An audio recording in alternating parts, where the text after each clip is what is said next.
Hey everybody, welcome back to another episode of Natu. Where it's just the two of us. Naturally. The tummy edition. Both of us are weird, sick. Sick in the head. We're a little messed up, a little twisted. Welcome to my twisted mind.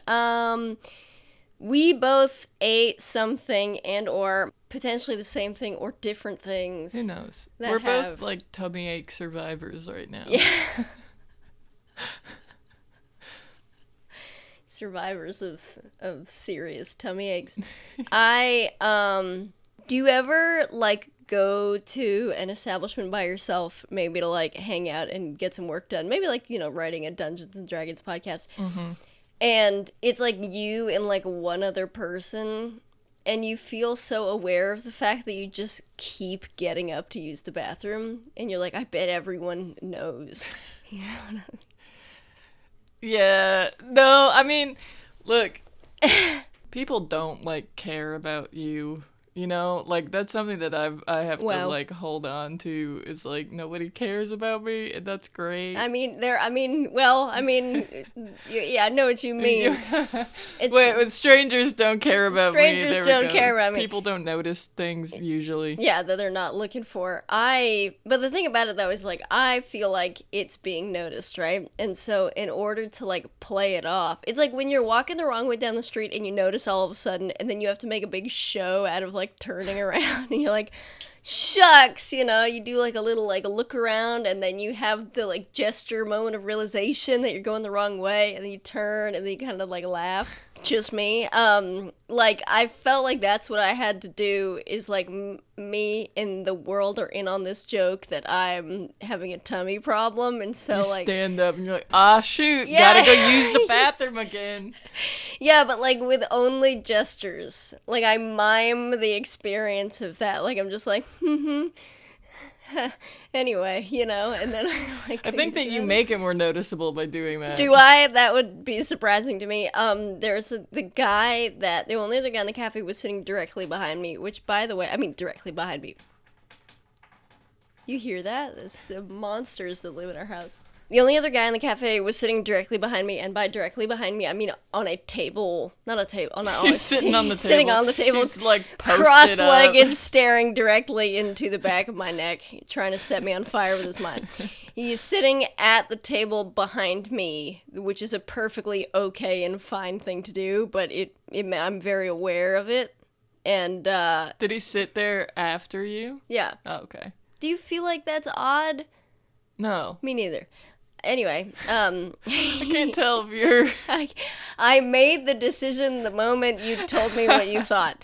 But, like, so, and I was, like, I wasn't, like, sure that there was somebody there at first, and so then I hardcore, like, looked, because I was like, am I just is this just, like, the Shadow Man or something?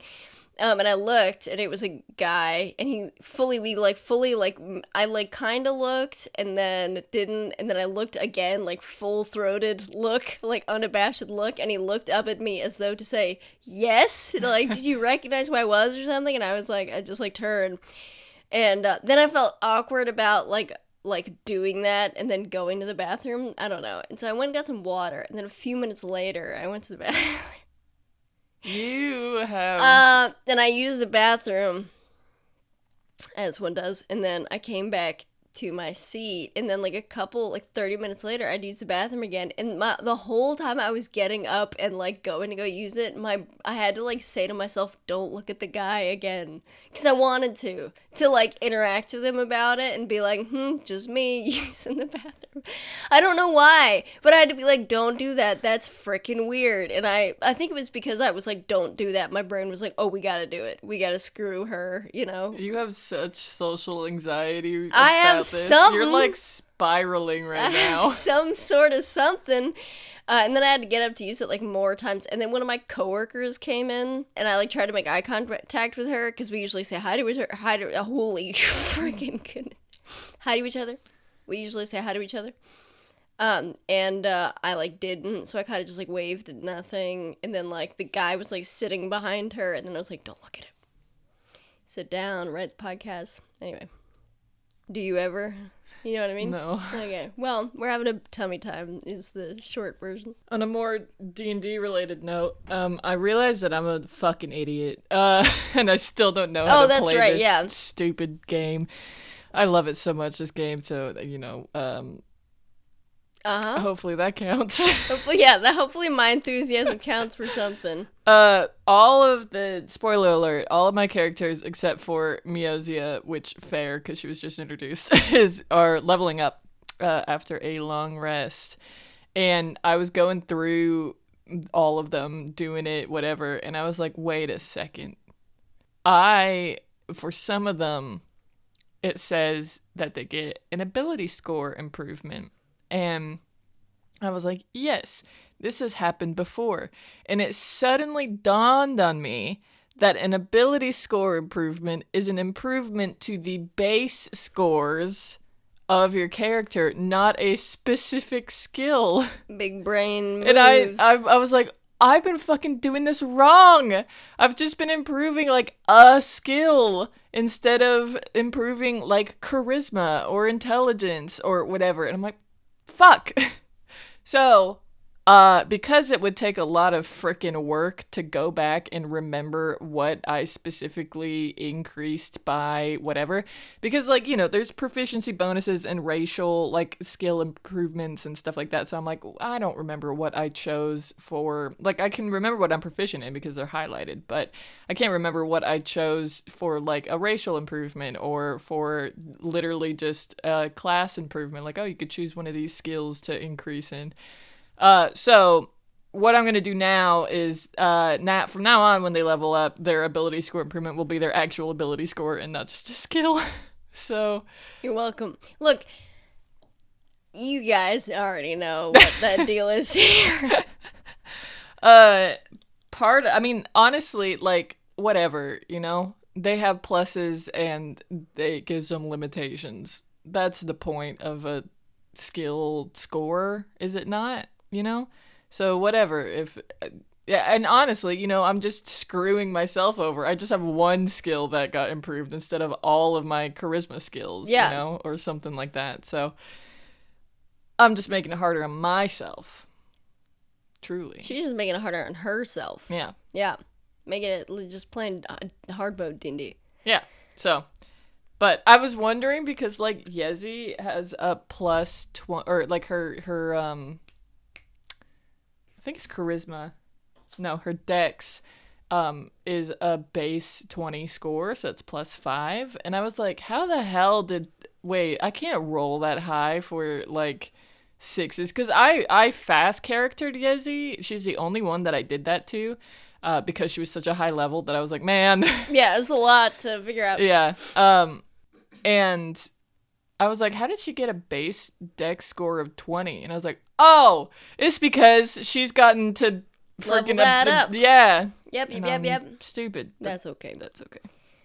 So anyways, on the last episode of D&D, that too. Last episode of our completely made up game that we made of all generic of the last episode name. of D&D. On the last episode, where you're drinking Coca-Cola. On the last episode of Nat 2, what happened? Freaking Mio fully killed a Lakmai assassin within 2 hits, which is insane. She's a little murderer. Which is funny because fully I kept setting up opportunities for Mioxea to be like, I'll help you find her. I know where she is. Will you help me kill tieflings? Sick. Let's team up. And then fully, she was just decided to stab her. And she's like, never mind. Yeah. And this assassin was like, well, I can kill.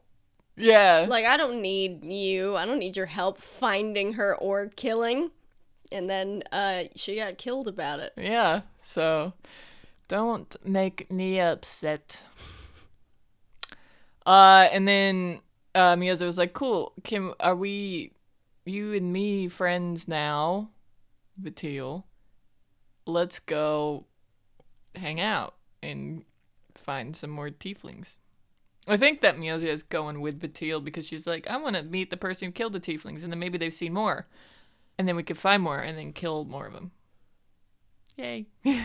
Love to kill. I think she's also super freaking curious about what the heck Viteal is all his about. Whole situation. Yeah.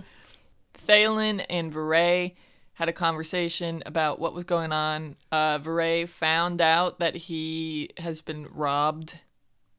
He was robbed of Druidcraft, which he found out was Yusufy, but then also Flesh to Stone. He doesn't have that anymore, and he doesn't know where it might be. And Hallen knows how to make Identify, so hopefully we'll be able to figure out what the other freaking potions are. But before that can happen, friggin' Frenthius, Usilius Frenthius. Frenthius Usilius Wefthway. There we go. His last name's Wefthway? Yeah! What? Literally since the before times. Known. He's part of the Wefthway family? Yeah! What? That has been known! I didn't know that! Yes, you did. Nah. Frenthius Usilius Wefthway. The hardest name to say in the whole world. Honestly, yeah. Frenthius Usilius Wefthway. I didn't fucking know that. Yes, you No, well, I you didn't. did. No, I didn't. Yes, you did. No, I didn't. Like, just because you didn't know it doesn't mean that it was not in your knowledge. What? Anyways, he wants to speak to Vahrae and also Hallen. He's like, he sent somebody to be like, Vahrae is wanted by this guy to talk to at the castle. Also, bring your little friend. And he was like, Okay. Yeah. Fuck. And he made Yusufy really upset because Yusufy was like, stop doing whatever you're doing. And Vahrae's like, no. Hope that helps. And Yusufy got really upset. So, feeling great about that. And then I sent you this like TikTok where it was like the character that's doomed to die young has a smoking habit, and it, like them being like all sad about it, and I was like, oh, Vahrae. Anyways, Is he doomed to die young? I don't know. I think he thinks he is. Ah, well, cheerful. Iffy and Tavumile got to talk to the king, where basically the king was like, it doesn't matter if you can prove that it's true. Yeah. It will never be true because I will not allow it to be true. And she was like, sick. Okay. I'm fine with that interpretation. Well, I mean, okay. I took some notes. I listened to it like before we did this, and he specifically freaking said, Look at this. Got the receipts. Judge, jury, and executioner. He said that, where is it? He specifically said, even if Tavumile proves it's true, even if she has evidence to prove it, it will never be true. That's what he said word for word. Because Tavumile was like, if I bring you evidence, Yes. will it? Those like, are the evidence words that he said, proves yes. it? Yeah. Oh, well, okay. Listen, I don't fucking know what's going on in his head. I mean, know that cryptic. Shut up. I know that he believes Tavumile because she rolled a nat one. Not lying.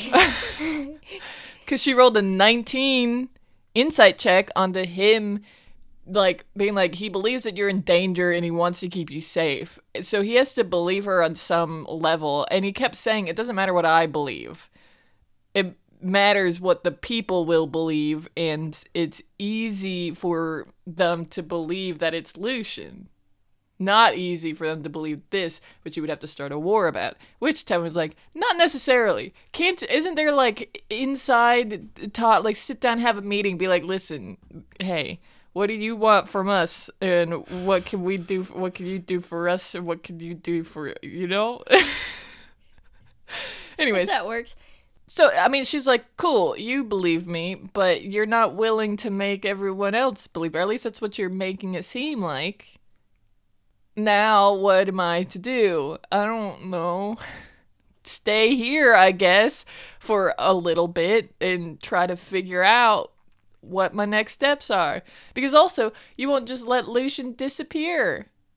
You won't just let him go somewhere else and stop searching for him and just be like, well, we didn't find him, but whatever has stopped, or pretend like you've killed him or something, like you found a body or whatever. He's like, no, because the people need to see that we have found him to feel safe. And she's like, sick. And then Iffy had a semi-private conversation where at the end she was like, the king probably was aware of this and he was just being whatever, but if he was like, nobody likes that the treaty was a thing, at least from what I have experienced, everyone wanted to win and we didn't, and we got the short end of the deal, as proven by the fact that you are now in Trifarla, whatever the heck, whatever this original name of the friggin' city, yeah. And not back where you used to be, because it was too close to the border. Like, all the borders got moved around, and we got freaking a bunch of land taken away.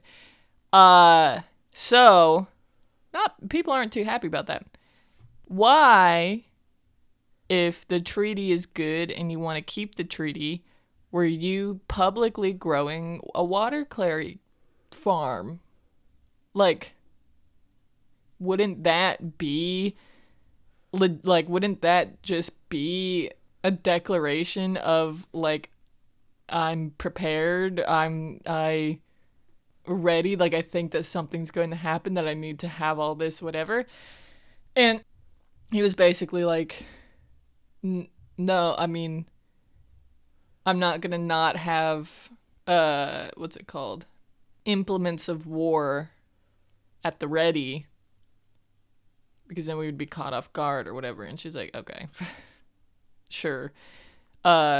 He also said, just for the sake of the recap, that that Water Clare isn't part of the treaty because, as everybody knows, it didn't help the Wethway clan win the war. Yeah.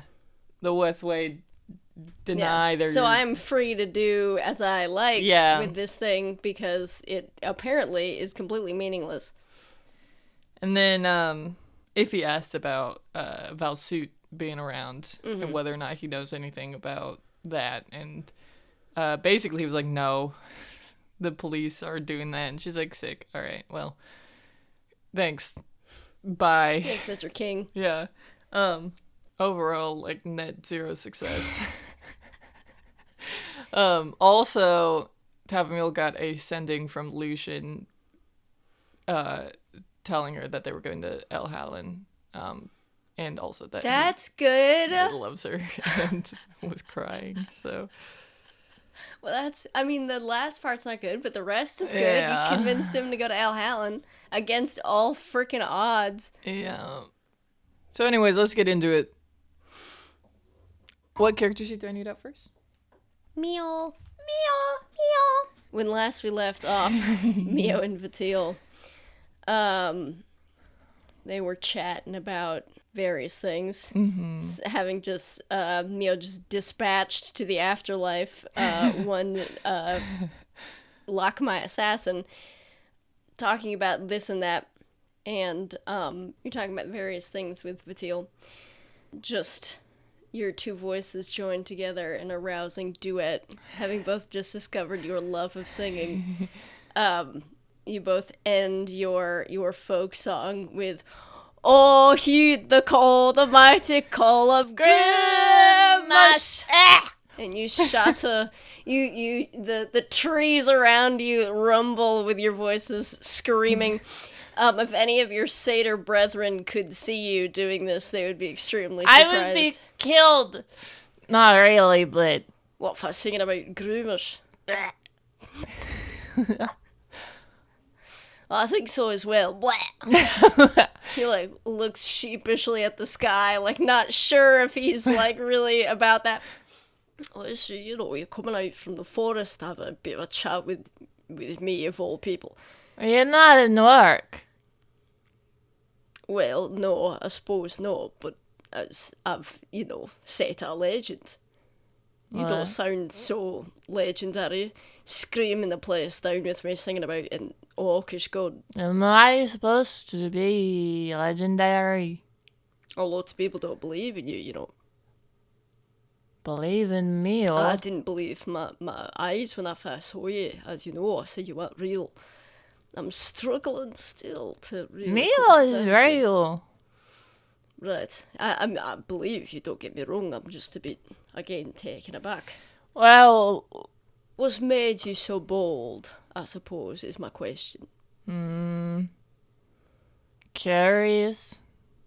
Curiosity. And you killed tieflings. Again, as I've said, I've killed no one. Just for the record, I think I've shed enough blood in my day. You've killed before. Well, it was a government-sanctioned killing, the best sort, so Government I was an officer in the war. officer. Neil do not know. Well, either way, as I've said, that wasn't me, so if you're gonna... But you were with someone who killed tieflings. That was... Will you go meet her? Perhaps. Depends on whether or not she's still there. We'll see. Well, I'll find her. Oh, why don't you? He, nods off in the, he kind of, gestures grandly to the way that you're walking. I am. Smell. Well, I'm just holding you back, aren't I? Why don't you go off? Why are you holding me back? Don't see a reason why you ought to be staying with me. We are friends. What are you? Are you really a satyr? Yes. I would think you'd kill me as soon as look at me with all this going on. Looks down at his tattoos.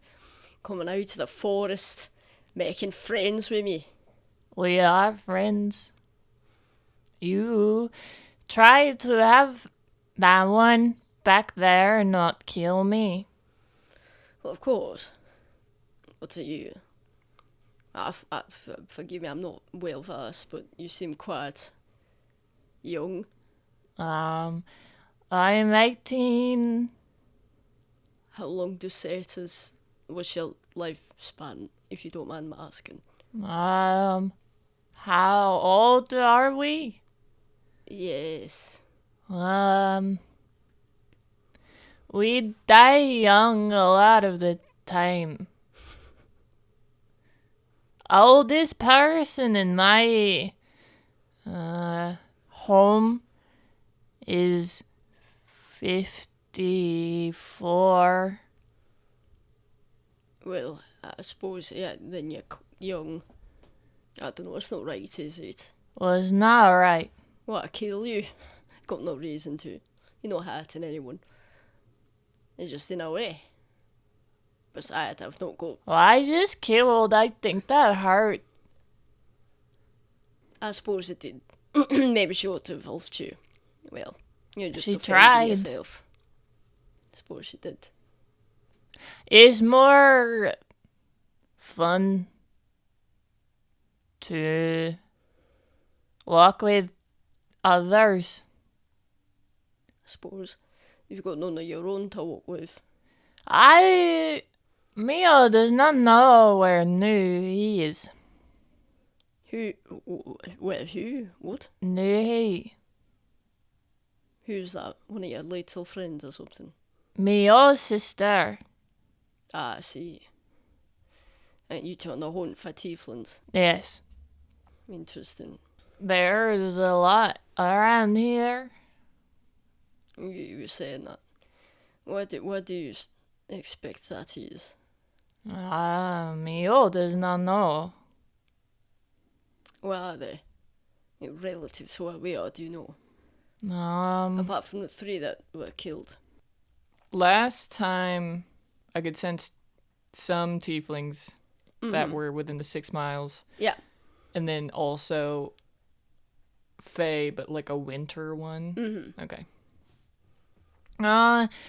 Within, far, close. Yes. Brilliant. And winter, close. Interesting. I suppose that makes sense. You don't discriminate, do you? I mean, if you found out that the tieflings were friendly. Something Friendly? Like that. Yes, you know. How would they be friendly? Not part of the clan. Not tiefling. No, they're tieflings, but they're not part of the Odaza clan. Then they are not tiefling. You are not orc. Tieflings not part of clan are not tiefling. Tiefling kill other tiefling. Not part of clan. And that sort would be alright in your book. If they are nice. Probably. She just like smiles. like an idiot. Mio likes friends. I get in trouble. Oh, I see. Because you make friends. Yes. Well, you said something about healing your shoulder Yes. at the inn. Mm-hmm. You are hurt. I'm worried about your shoulder at the moment. You are hurt. I'm not hurt in a way that can be fixed. I expect, at least. She like cocks her head. I was on my way actually to confirm that theory. But I wonder if it's going to happen now. I'll probably be long gone by the time I get there. We take bath together and maybe you are fixed. You feel good. What are you talking about? Bath together? Yes. Maybe this is not. I'm not conveying something properly, but I'm like 32. Bath Not doesn't coming on to me, are you, lad? coming on. You wouldn't be. What is that? You want to take a bath together? Yes. We get healed. It feel good. If they do not drown you, we sing and make them happy. What are you on about? Genasi. Wet ones. Water Genasi? Mm-hmm. You sing to them? They let us in the lake to heal if we sing and make them happy. It sounds like some mumbo jumbo. No, it works. If they don't drown me first. Or if they do not like your song, they drown you. I think I'll pass then. All due respect. Why? Will you sing good? And I'll play grass. You'll do what now? Play grass. I'm seeing things I must be. And he starts like rubbing his eyes and like rubbing his face. I'm dehydrated or something like that. No. It looks like we're getting close. Oh. You can like in the distance you see like the very edge of this like beautiful lake. You're like going down this mountain pass. I feel like Mio is like, when they're walking, she's like hopping. Like not taking like separate steps. She's just like hopping forwards because she's so excited. Mm-hmm. You sing with me. Friends sing and we heal. It'll be fun. I doubt it'll be fun. It'll be fun. I've done it before.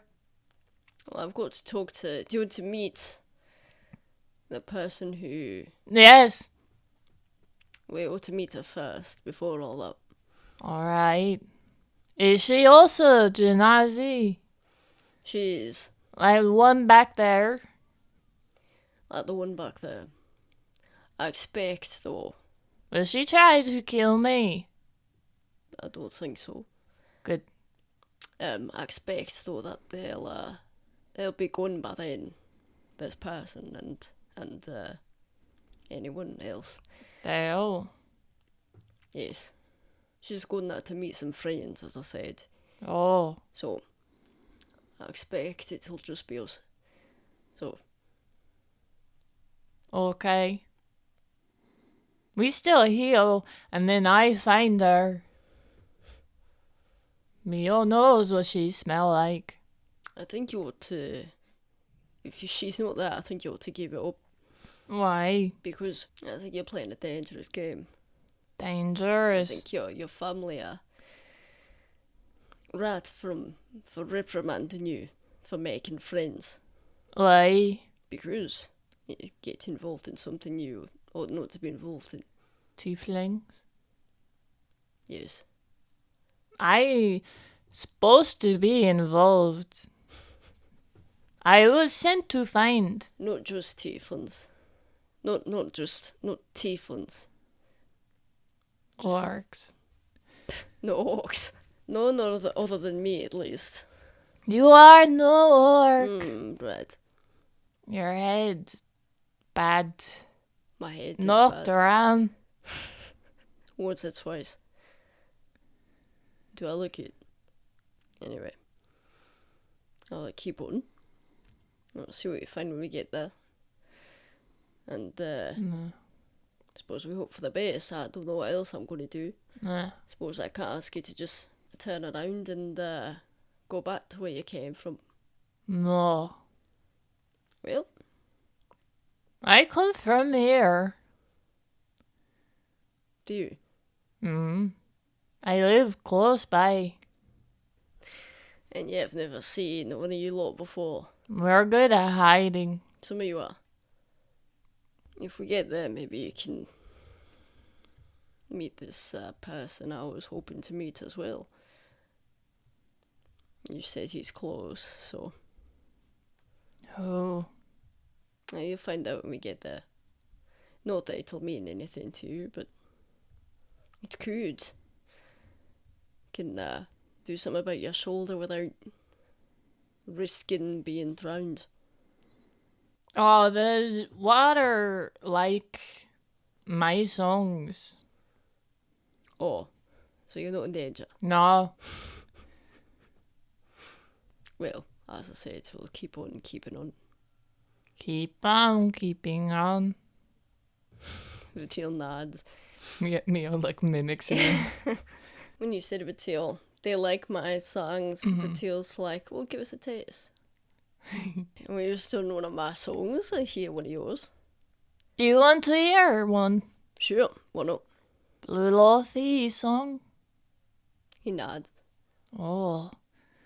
I think she like stares off in the distance for a second to think about one. And she like thinks of one. She's like, oh, I know. Ko mana balubu sa famono, ko kino balini busati mono, salodito haniki tubini ko fan, saserhinen soputa nebukanzom, yala tubini potafal ivivi yala. Joasan cleaned up car, ivivi blue, ganshi kinata, you know you slin, tusoki, nu shafoshin, sanu blow, no foki, sa Sapaong na pensa ba ne bat. Sapaong sapa sa shizobo su klindos kachiman.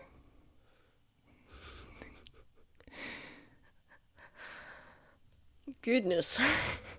Did you like? What is that about? It sounds like some sort of, I don't know, frolicking through the flowers or something. It's about war. Sure thing. There is in one of the lines is bloodshed will only bring us tears. Well, No. Bloodshed will water weeds. It'll bring us to tears. Show them your teeth. We will not die. by any chance, from where I stand right now, you say you can smell this Genasi girl. Mm-hmm. You smell nearby. So for natural explorer, because I'm in my favored terrain, while traveling for an hour or more in your favorite terrain, you gain the following benefits. And one of them is while tracking other creatures, you learn their exact number, their sizes, and how long ago they passed through the area. So where you are right now, you know that she walked down this path roughly like an hour ago. Okay. So yeah. Can I roll because of natural explorer, I can roll a wisdom check. So that would be, so I could do investigation or wisdom. Intelligence or wisdom. So that would be investigation, nature, animal handling, perception, or survival. Check while you're related to your, what the heck does it say? While I'm in my favorite terrain, and my proficiency bonus is doubled if you're using one of the skills that I'm proficient in, or half of my proficiency bonus if I'm not proficient in it. Can I make one of those checks? So I feel like probably either investigation or perception to determine whether or not she's still here. Yeah. Do investigation. 16. Oh, that's not bad. Yeah. You can see the like very suggestion still of her footprints which she left behind. Mm-hmm. And so you know that she has gone in that direction. And you can smell this trail that she left behind her. And you don't speak. I speak Orcish and Infernal. And Blue Lothian. You get the sense that she's still there because there is a little mountain stream that connects to this lake that you know, and it drips into it. It's the source of the lake. Drips into it from a very like pathetic little waterfall at the back of the lake. There's like a little grotto there, and that's where you usually sing to the Water Genasi and get healed. You and your many brethren. And you can hear them excitedly talking to each other. You hear the Water Genasi? Yeah, and you can see the water is kind of picking up a little bit more. Well, I think she is here. Oh, and still now. Mm. And what is that? They're excited. Who's excited? Wet ones. The Water Genasi. Mm. How do you know that? Look. She like looks down at the stream. Mm-hmm. Well, Viteal's gonna roll a perception check with disadvantage. He rolled a 19 and a 20. Wow. You see Viteal kind of like dismiss you, kind of like look off to the side and kind of look away, and then like turn back. And you can see there's like this flash of recognition in his eyes as he like makes out maybe what it is that you're trying to put across. Like there's something there. And he looks at them. And he looks at them as though they are looking back at him. You know that the Water Genasi don't like being known about. Yeah. They don't like being perceived. And so when he looks at them and there's like recognition, you can see it too, that passes between their eyes, you get the sense that that is not good. I feel like Mio grabs his hand and is like, "Don't look." What's he talking about? I don't. Stop it! I don't like to be seen. What? I We're gonna sing to them and they're gonna heal you or something. But they don't want to be seen. you would know that they don't want to be seen by him. They don't want to be seen by you. Well. Come on. She's like interlaces her fingers with his hand and like bounds forward. Yeah, you like drag him forward. He's not about it. He kind of like slows you down a little bit. And he's gonna say, "She's still there. Do you smell any tieflings nearby by any chance?" Do I? Roll the thing you just rolled, right? The wisdom? Yeah. 5. It smells a whole lot like Genasi right now. There's Genasi's here, Genasi's there, Genasi's everywhere. Genasi smell a lot.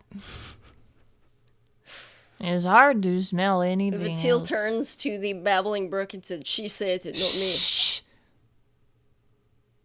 He's gonna like shake his head and look back at you and say, "We're going to go there. You're going to talk to her. You're going to get your magical healing. And then what?" Oh, Mio doesn't know.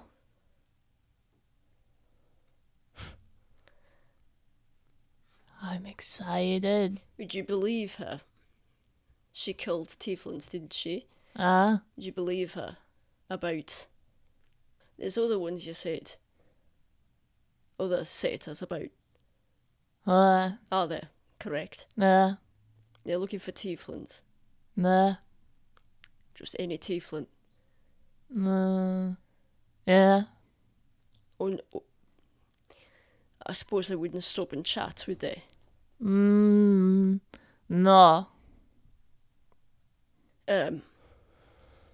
I need your help. If that's true, Help. we both do. Me and her. Mio's help. Your help. Why? Because there are 2 tieflings around that we've got to protect. Protect? Why? They're not part of the clan. They are not with the Dazzler. No. They're both orphans. They're being hunted by the clan, same as you. No. Why? Because they're not part of it, frankly. And I want them dead. Or worse.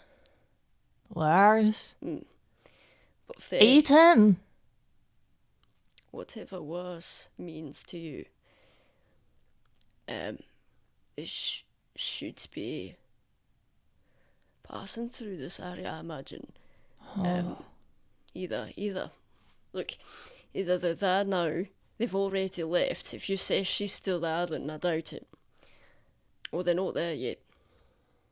Oh. But, you could meet them.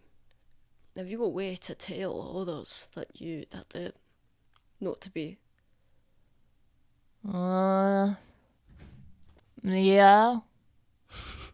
What is it? Animal messenger. Oh, like you could like send out squirrels Yeah. and stuff? Oh, dude, that's so good.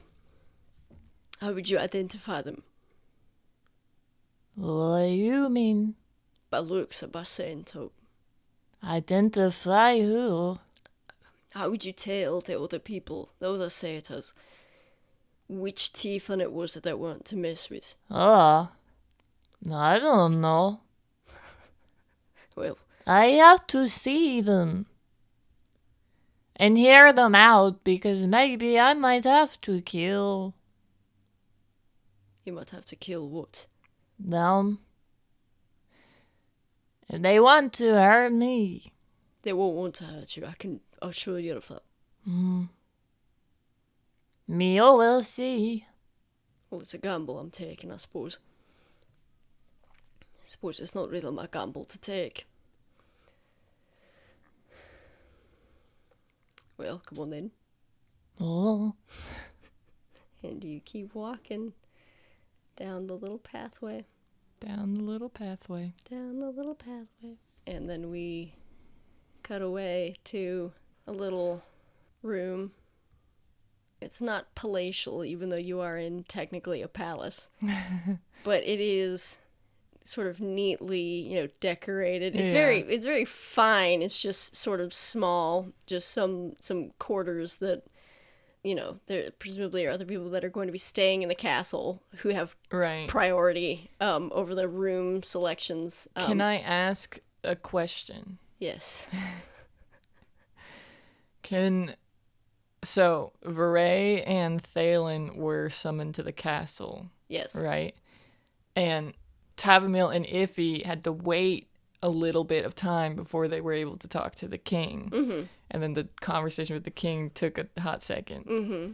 Can I roll luck to see if while we are being escorted to our rooms or wherever they're letting us stay, if we see them come into the castle? So the thinking is this, that you guys went into the castle and then you were told by Seneschal Green that you had to wait. Yes. You waited for a good chunk of time and then you talked to the king, which took a good chunk of time. Yes. And now that has transpired. Yes. And then presumably you're being led from the room to whatever. Hallen talking to Vahrae took an amount of time, and then them being taken to the castle, and then whatever that implies has to have taken an amount of time. And so you would like to roll luck that the amount of time that the things took is equal, such that they would line up, such that you would encounter Hallen in the castle. That is, I'm to understand. Yes, you can roll that luck check, but I'm not going to give you any context for anything at all, just because we haven't resolved the piece with, Hallen and stuff. Yeah, so. 9. Okay. What do you think? So, you are led to these quarters, and you've been hanging out in them for a little bit. There's a bed, there's a chair, little sitting area table. And Iffy,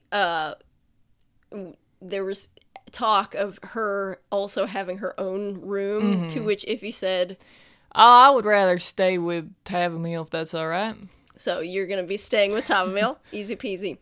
You've been led into this room with the parting shot that Seneschal Green says to you that he's going to bring you a sending potion, because you had said that you wanted to send to this person when he has time, which who knows what the heck that means, and then also that he has to sit in to hear what is being said, since it is a communication coming in and out of the castle. Right. So, just so you have that knocking around in your head. And right now you're hanging out in the room with Tavumile. Just waiting for, presumably, that to take place. He has to hear what's being said. Was it implied that she has to say what she hears back? That is the implication, yes. All right. He would have her write it down and then, then show him. All right. And that presumably there will be a zone of truth component to that. Right. Okay. Well, honey, I'm sorry it didn't go how you were hoping it would. I didn't really know how I wanted it to go. Well, I mean, I guess we can both say that we were hoping that he would clear his name in some capacity, help your mom, but doesn't look like that's going to happen, which I understand, we wouldn't want to start another war. You want Lucien back, I mean, that ain't the way that you're going to have that happen. So, but it doesn't mean that all hope's lost, I know. I'm just angry. You're angry? Yes. What are you angry about? It was all his fault. It was all his fault. I know that he said that he was sorry. He was sorry that everything me and my family endured. But he's the one that made me grow it in the first place. He's the one that said that I wasn't allowed to grow anything else. I was allowed to grow some food for my family, and that was it. And they came and they tore out my farm.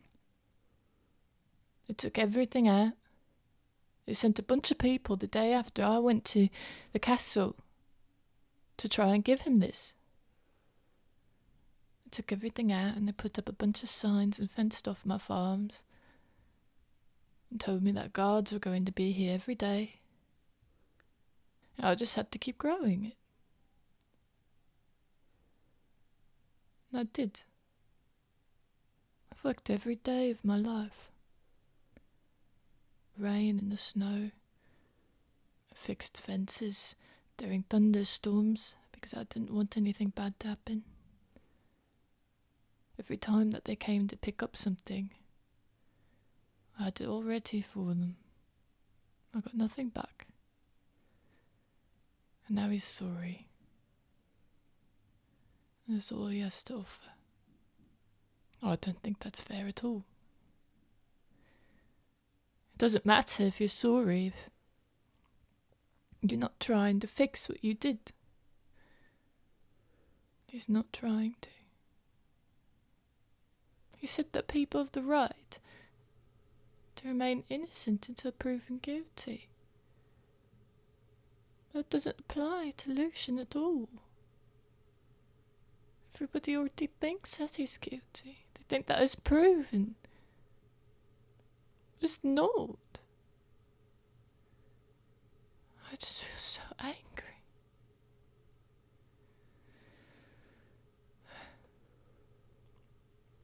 Is that something you ain't used to feeling?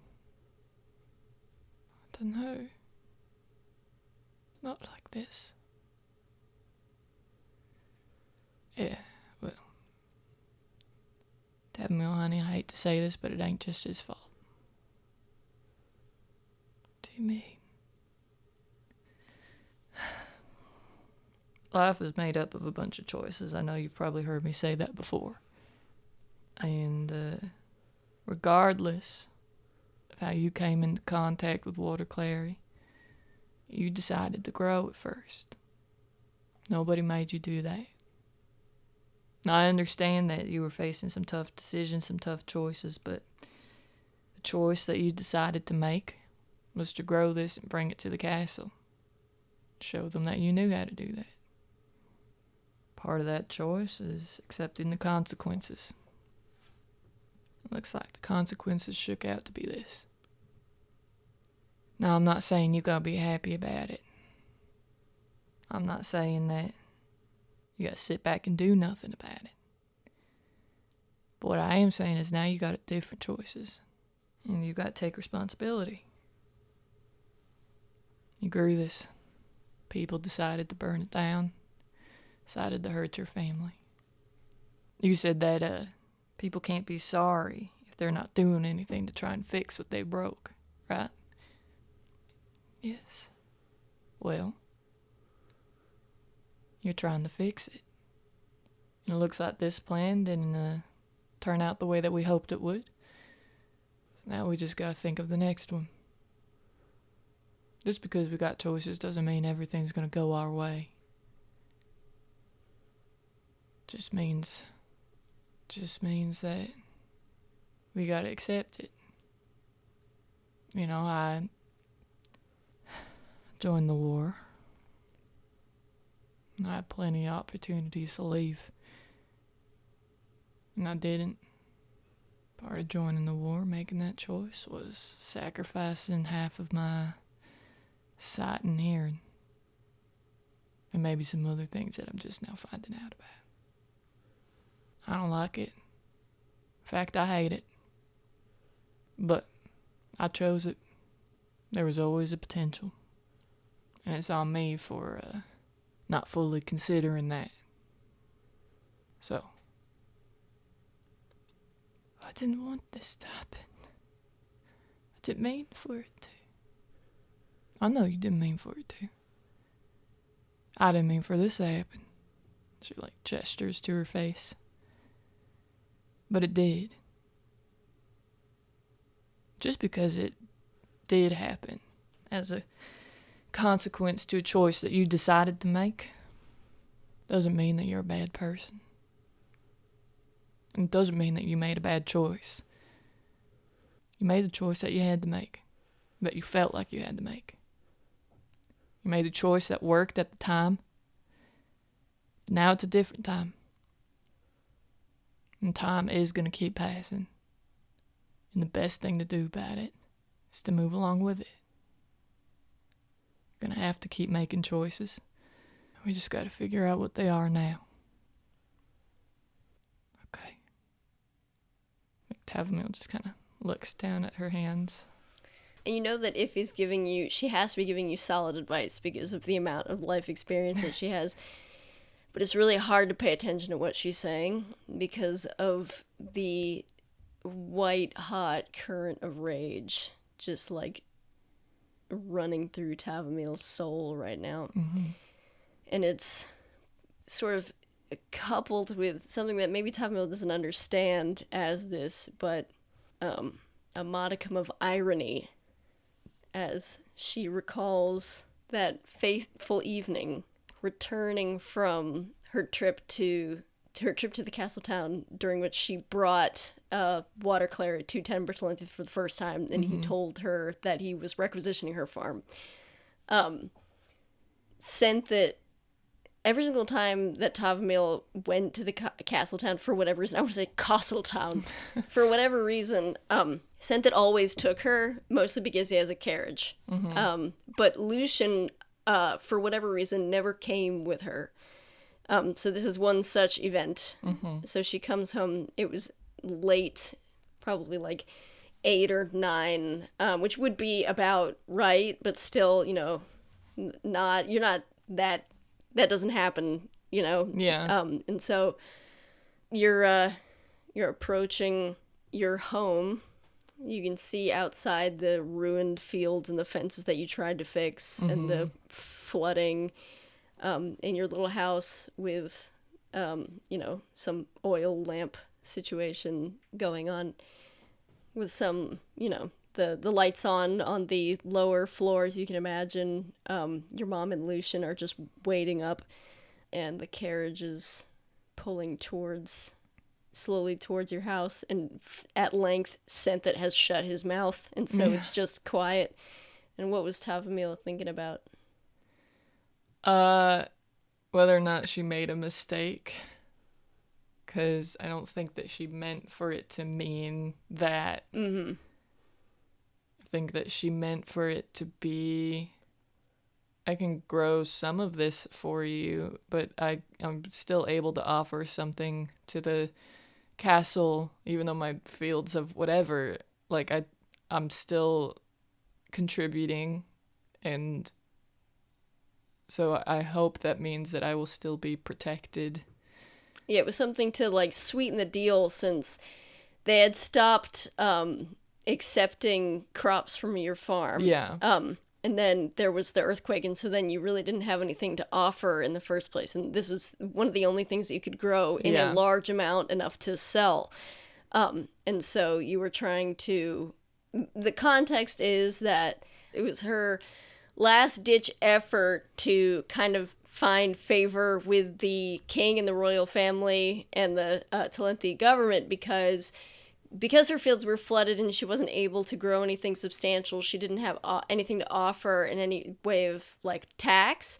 And so she was worried that she would lose protection from the Talentha family, or potentially lose the farm because she's not paying taxes for what it is being used for. So bringing Water Clary was sort of her way to say, but I can grow this at least. Yeah. So in the way that you were kind of razzed for not having a gift and not being in a dress, that was kind of your gift, really. Yeah. It wasn't seen as that, but that was your kind of like peace offering. So when you come home, you know, presumably you have good news to tell them, and sort of that's what this is. Yeah. So you come home. I think she, like, gets off the carriage and she's just like, thank you, Cynthia. Have a good night, sweetheart. You too. It'll be all right. Mm-hmm. And he's kind of like nodding, looking at the fields and looking at her. There's like a paltry little water clary crop off in the corner, nodding his head, and kind of like they hear the carriage approaching, and the door immediately opens behind you, and you see Senthit, as you say goodnight to him, kind of like nodding at Lucien, kind of sort of in a calm the heck down kind of way. You don't see Lucian's expression, you just see him kind of like nod at Lucien. I think Tavumile turns around and sees Lucien and smiles and starts walking towards the house. Hello. You're quite late. Yeah, they had to talk to me about a lot of stuff. I'd imagine. Come inside. Right. He kind of like steps back out of the way, and you hear your mom say, "Well, go home, sweetheart." Thank you. And she is reclined on the couch, and Lucien, you can see the kind of like dent in the chair where Lucien had been sitting. Did you guys have dinner? I made some soup. You made soup? Well, and he looks at Hibiscus, and Hibiscus is like raising an eyebrow, and he's like, "I heated up some soup for your mum. Oh. It's on the stove if you like, it's quite cold now. It's alright, I'm not very hungry. You should have some." Well, they gave me some food at the castle. That's good. Your mom's gonna kind of like look at you and say, "So?"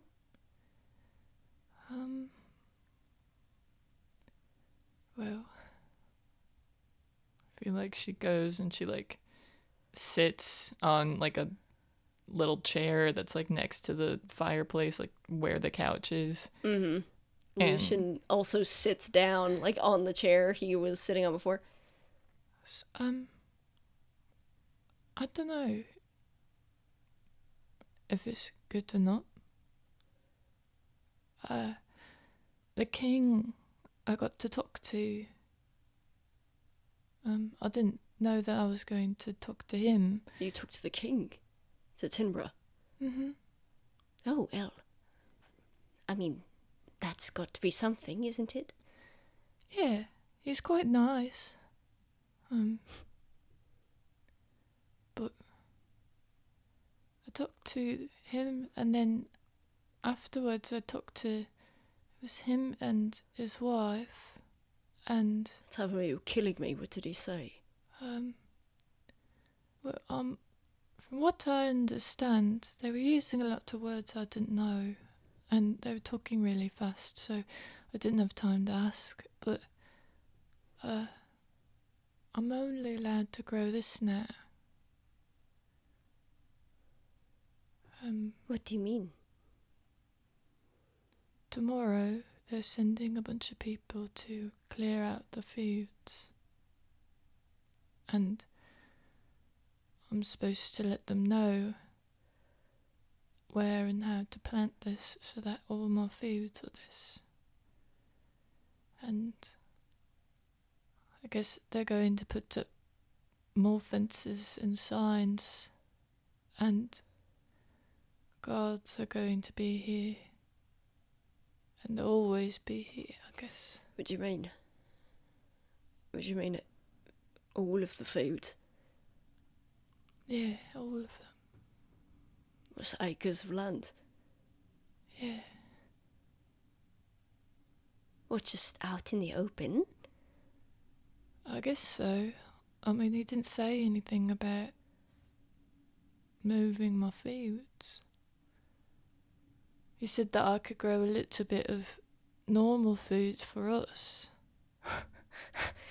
Well... He said I'm not allowed to sell any of it. How kind of him. And that it just has to all go to him. I don't really know how I'm going to make any money now. Well, surely he'll pay you, surely. They didn't say anything about that. He's got to pay you. He must have said something about it. No. But it'll be alright. I'll do that, and maybe I could grow enough food for us and then a little bit that I could sell at the village. Or I could make baskets and stuff that I could sell. Did he say why they stopped coming round in the first place? Did he? Roll history. 4. He might have said something about it, but it also might have just...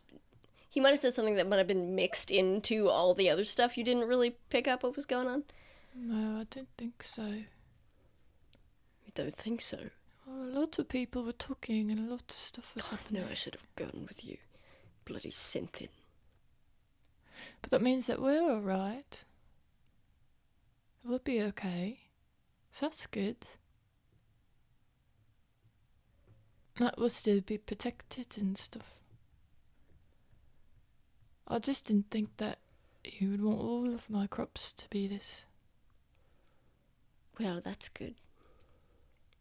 Yeah. You're right. There's nothing right about this. Well, I don't really think that I could do anything about it. It rips out your crops and makes you grow water clary. It's going to fill all these fields with water clary. Mm-hmm. You're just going to put guards there and hope for the best.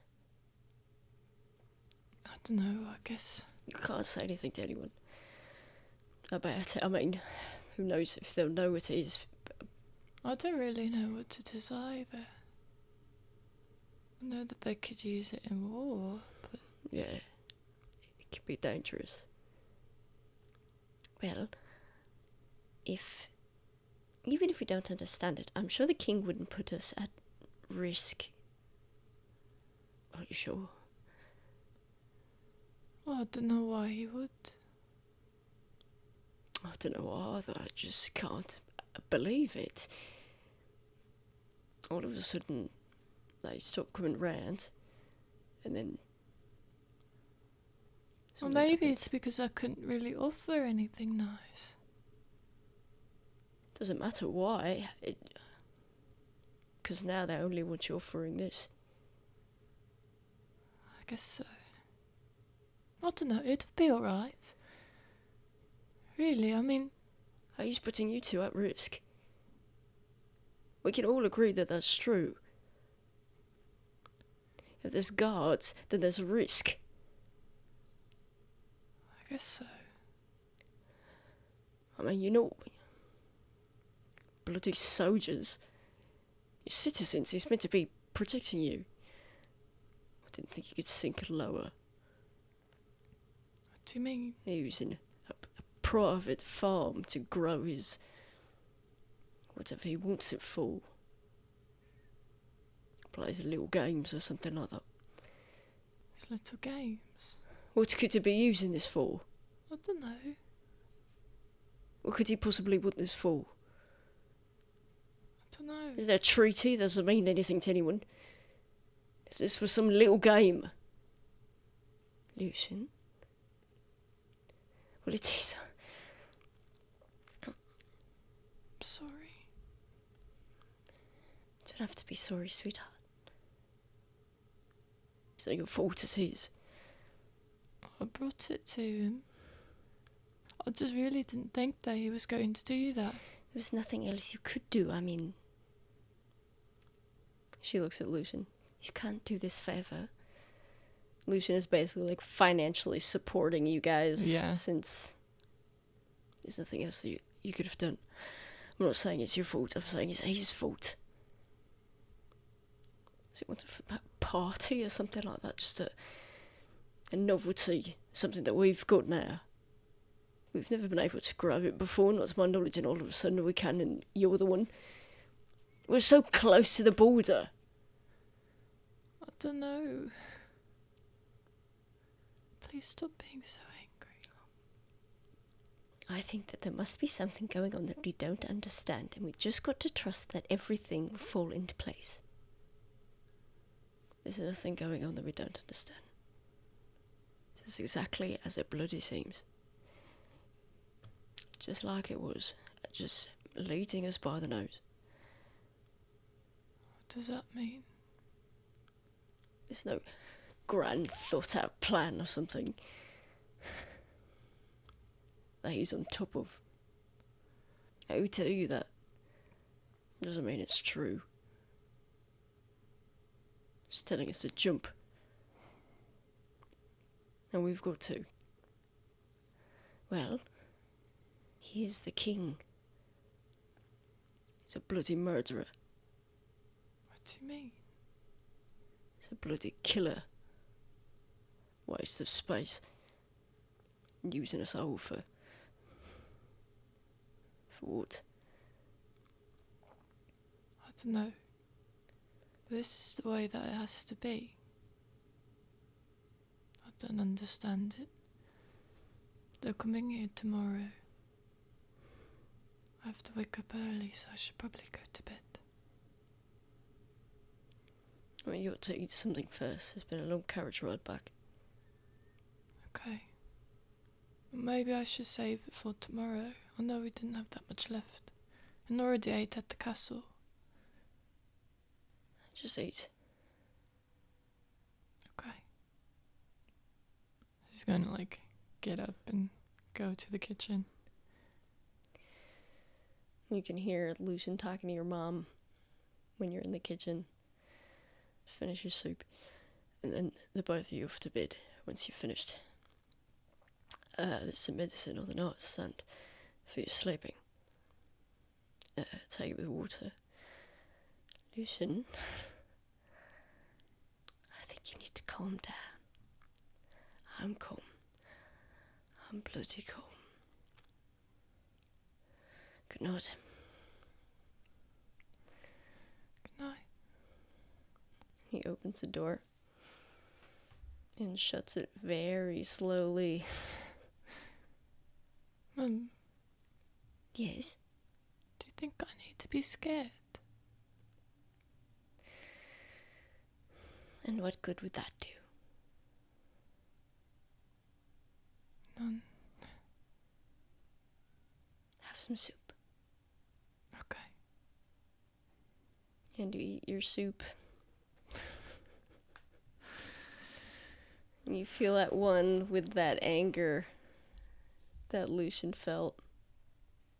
You can feel like the lid just pot about to boil over, and he's keeping a lid on it just because it's you guys. Is there anything else that Tavumile wants to say to Iffy?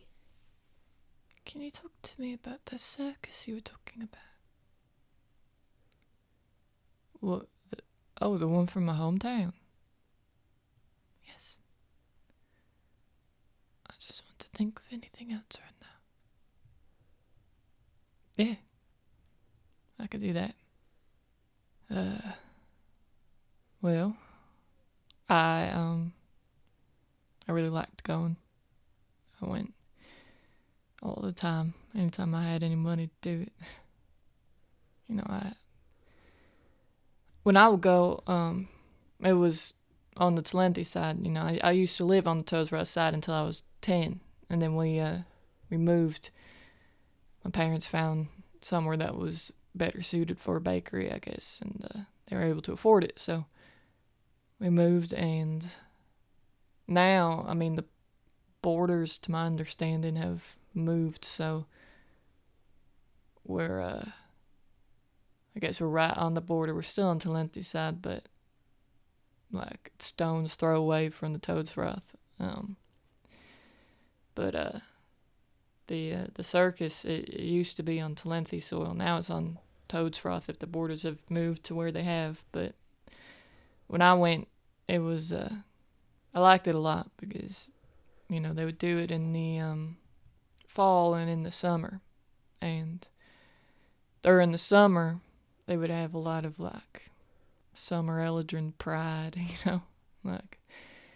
There would be some spring components mixed into it, since spring and the winter they didn't have anything going on. They wanted to still be representative, I guess. But it always made me feel, I don't know, it made me feel like I wasn't being looked at all the time, you know? You go there and so many exciting things are happening, so many weird attractions, you know, people who are proud of how weird they are, how different they are. They know they're different and they're accepting it, showing it off to the world, and I loved that. It's always felt so different, you know? 600 feet tall, half Summer Eldrin, half human, loud mouth. I always, I know this sounds ridiculous, but before I joined the war, I always thought that if anything didn't work out or whatever, I would just go join the circus. People used to make fun of me for that. I mean, they used to make fun of me for everything, but they used to think it was silly that I wanted to do that, but it seemed like you could do whatever you wanted, you know? There were so many things. Nobody was kept in a box, except for, well, I mean, there were people that were actually kept in boxes, but they wanted to do that. Kept in boxes. Yeah, it was like I don't know, to showcase how flexible they were. I ain't sure, but maybe they don't do that no more. Who knows? But during the fall, it would be it'd have a lot of people. During the Harvest Moon Festival specifically, that was like a week of them being dressed as, like, you know, the dead, and like skeletons and scarecrows and stuff like that, you know. I guess it was to represent the last of the growing season, when everything is going to stop for the winter. So everything's dying off, and you know, all the birds are picking up the remnants. But it was like a last hurrah for all the late fall crops. Don't know too much about it, but I do know that it was much harder to get the ingredients that we needed. They got more expensive during the winter season. And so it was nice to be like, well, goodbye to all our money, I guess. But when it was outside of that week, because it was the fall, they would have everyone dressed up as like kings and queens and stuff, to pay an homage to this place, I guess. What does homage mean? Like, I guess pay respects. It doesn't really mean that, but that's kind of what they were doing. But sometimes I found it a little bit funny, because sometimes it was kind of tongue-in-cheek about it. Because, you know, I mean, sure, we live on the land, but I think, as you know, it doesn't really mean nothing. We're just here. Anyone could be here. Anyone could live here. And, so sometimes they would be making fun of the place here, which maybe I should say that a bit more quietly. I don't want it to get shut down. Do you think you'll go back? I don't know. Maybe. Maybe we could go together at some point. After everything. That'd be nice.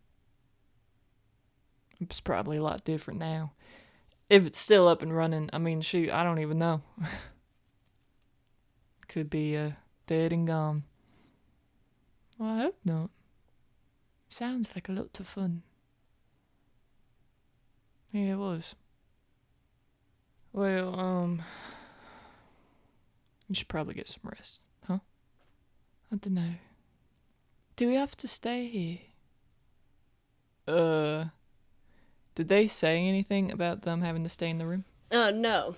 Oh, they said, I mean, the king offered her a room in the castle for as long as she feels unsafe. Yeah. But they didn't, I mean, specifically staying in that room. Like, they could go out of... you remember Linus saying that there were like places that you could go, like outside of the room. Like you don't have to like sit in the room. But he's gonna bring you the sending potion, and if you're not there, then he's not gonna be able to give it to you. So that's also true. I mean, they didn't say nothing about having to. Do you mean like in the room, or do you mean in the castle? Because I mean both. I'm pretty sure we can leave. I mean in the room. I don't really know if this is a good idea or not, but Frenthius Cecilius is here.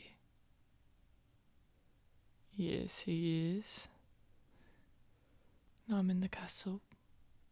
People know I'm here. That's right. Maybe I could talk to him.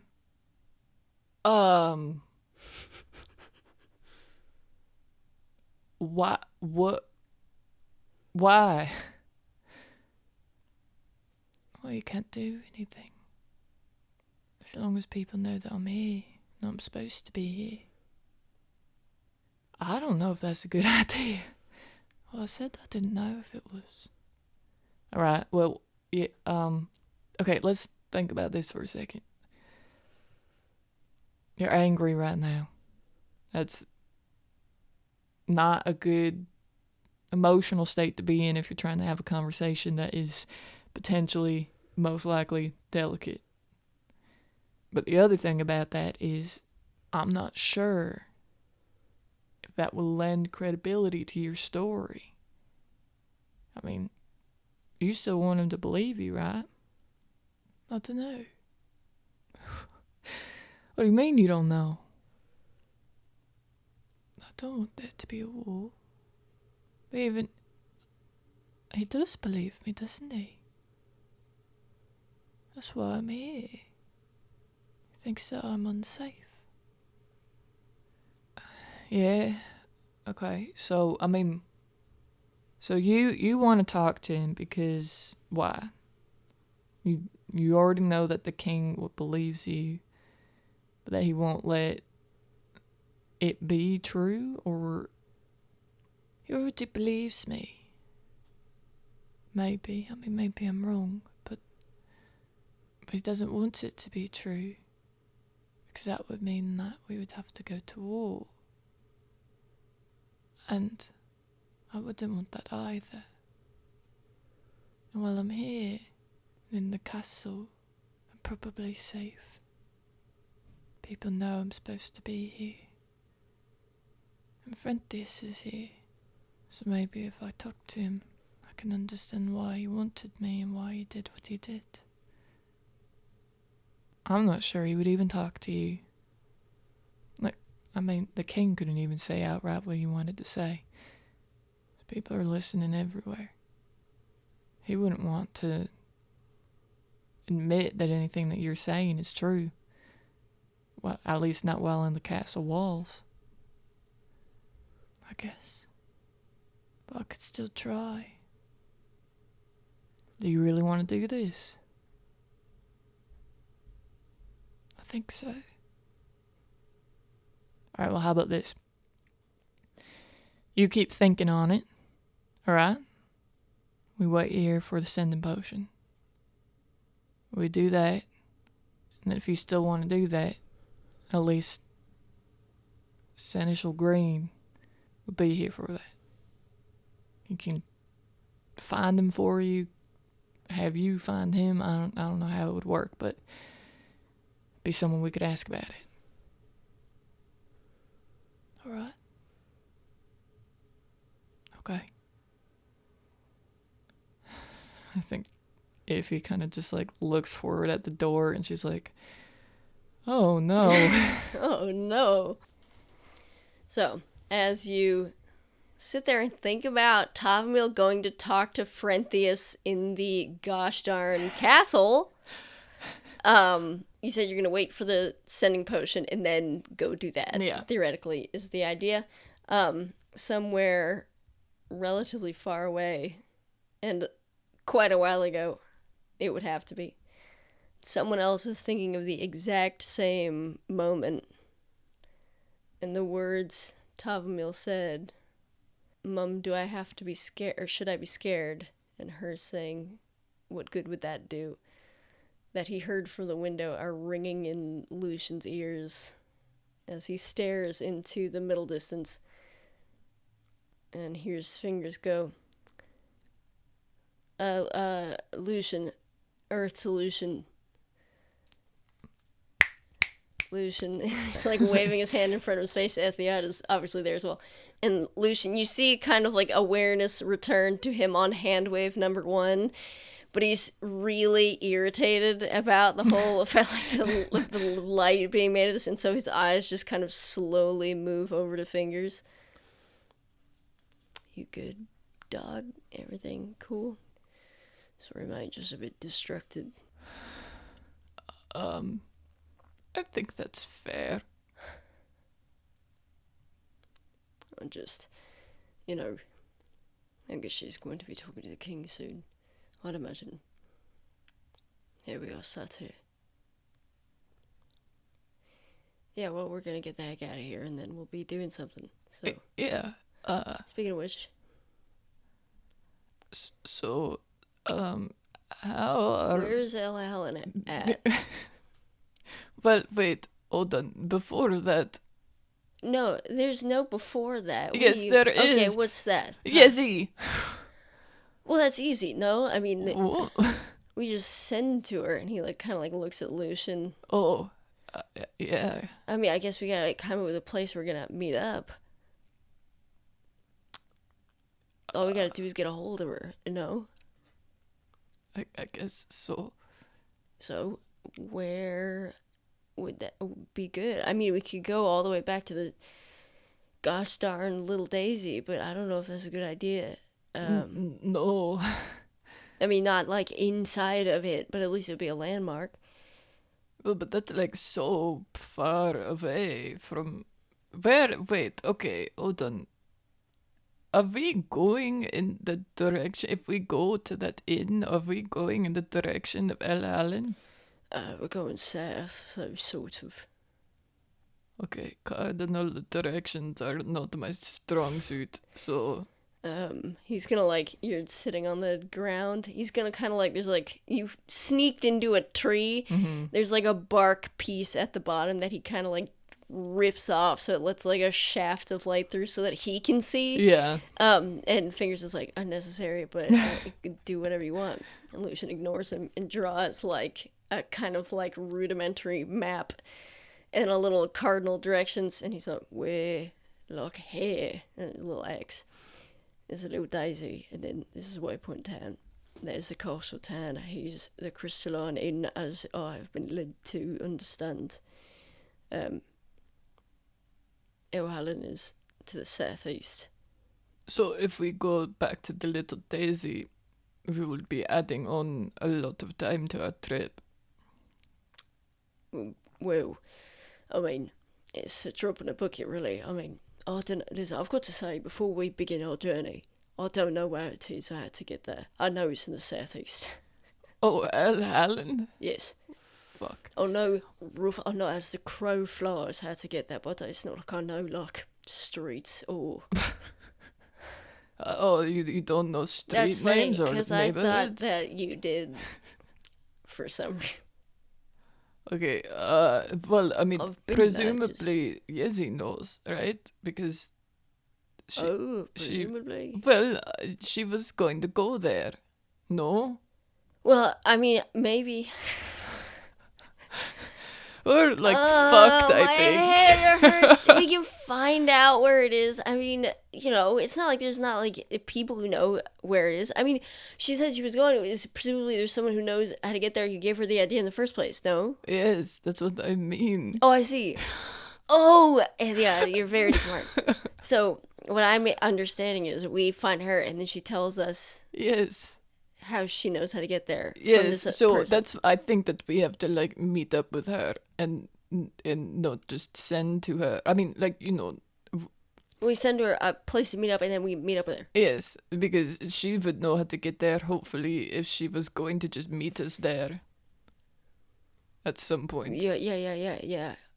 Maybe even she's got a plan how to get there or something. Okay, I just want to say for the record This is exactly what I was fucking talking about when we were on top of the carriage. Listen, I was happy to do I know whatever. you were, Lucien. You guys both at the same time look at Lucien. Lucien is kind of like staring halfway between you guys at like a fixed point. Also because he can't see in the dark, so he's just like... There's no point. There's no point in looking. He's like... Now, we've discussed all of this before, I feel. I think so. Fuck. So, how are we gonna meet up? Because we don't want to go in that direction. I mean, that's where all the checkpoints are, right? I mean, do you think we could get her to come here? Like, to this very tree? You think we'll to stay here? I mean, we encountered some telepathic guards. I'd imagine that they'll be searching nearby. We might want to just start heading that way. Yeah, out in the open? I don't know. Yeah, I don't know. I mean, okay, so give me like 1 second. And Etheod's going to like stick his head out of the hole of the tree and kind of look around. Can he roll a survival to like download the freaking area into his brain? Just to be like, okay, what are the major landmarks and are they like unique enough to be noteworthy? Like if you were to be described what they were. 18. Well, I will say this. It is an extremely heavily wooded area, and so the seclusion aspect of it is nice. Like, you're appreciating the fact that there's a lot of, like, you know, it's very trees all over the place. But that's also double-edged sword in that everything looks like everything else kind of from your vantage point at this moment, so you know for sure that here you would be hard to come by a landmark that would be noteworthy enough to describe it via 25 words to Yezi. Right. Does he feel as though it's wooded enough that it would provide some level of security if they were to like head in a if they were to head closer to that direction, or even just like getting the heck out of here specifically? Theoretically, yeah, but since you just had your encounter with the telepathy guards, depending on how quickly they can mobilize, it might be a situation where it's like either we leave literally right this second or we wait a bit and leave. Like there's like you wait like several hours and then leave, or leave right now kind of situation. Okay, well, fuck. Okay. What is in the area that is not the Little Daisy, because it's hours away, and not the Crystalline Inn? There's do you know, even just a major, like, natural landmark? Hold on, nearby. Yeah. Yeah, man. Besides the lake, I mean, obviously. Nearby to here. No, far away and... I'm thinking, mate. Last time I was here... I mean, don't get me wrong, I've been here once or twice. The last time I was here, really, like, for any length of time, it was, didn't look like this. You know, we talked about killing an owlbear. Oh, a cave? Oh, I don't know how far away it is, but... Do you know how to get to it from here? Well, it's up there. And he's gonna kind of like lean out of the tree a little bit and point up. And you see there's like a mountain peak. That looks like a good few hours vertical walk away. But at the top you can see it from where you are. Theoretically, that would be where like Lucien and his unit had seen it, and thought to themselves, oh, look, a good place to hang out for the night, even from where they were. And so something that you would theoretically be able to get to. Good fucking... Oh, okay. Well, okay, wait. okay, so you could see that from hopefully a long ways away, because it's all the way up there. It's on the mountain. Yeah. And where I don't think that far from the Crystalline Inn. No? I mean, no. Yeah, I mean, no. Like. So what if we go in that direction and tell her to meet us at the base of that mountain, like below the cave? We don't have to go all the way up to the cave. It's just the cave is the landmark, and we'll be in that area. That's a good idea, mate. We just need to know what you've got to be able to see the cave in order for you to be in the right area. Do you know what I mean? Yes. So, I mean, you can see it from quite far away, but at least she's not going to go to the wrong side of the mountain. Not that she could. I mean, she'd have to climb it anyway.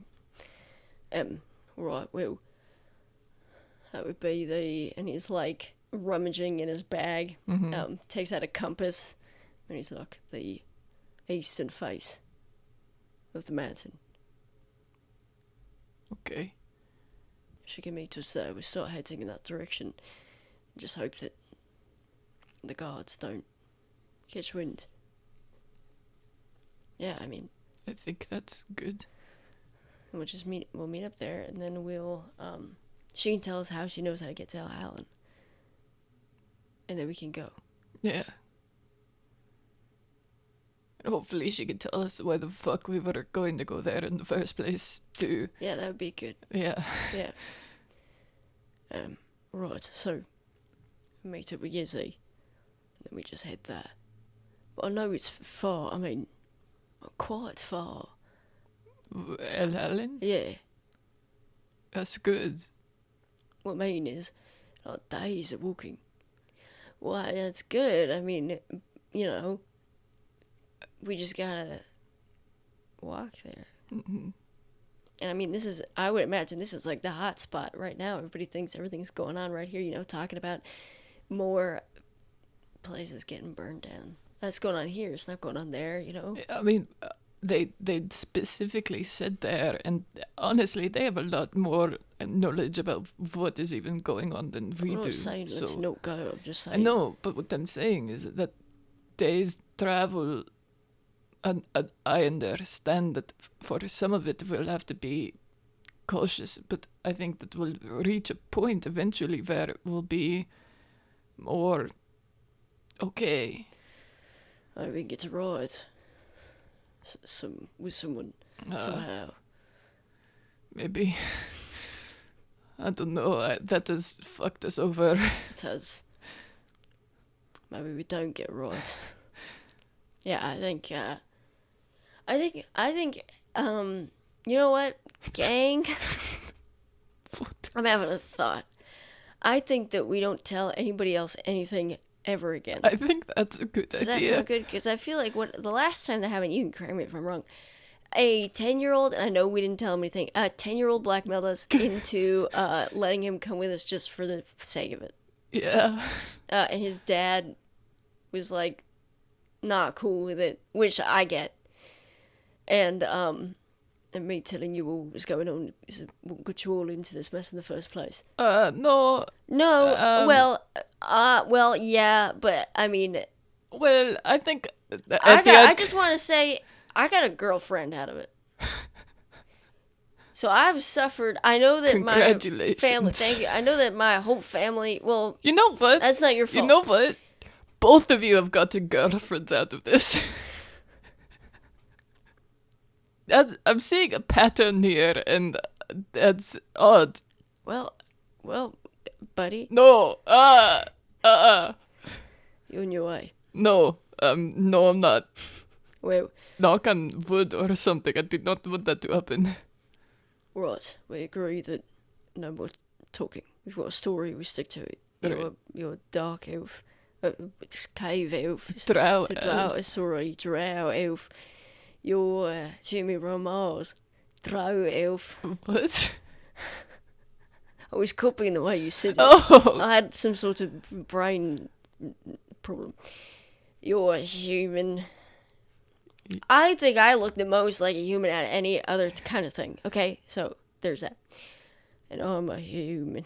I think, okay, wait, let's say that you guys are half elves because your ears are not human, and I can't change that. Okay, so we're up to half elves and a drive.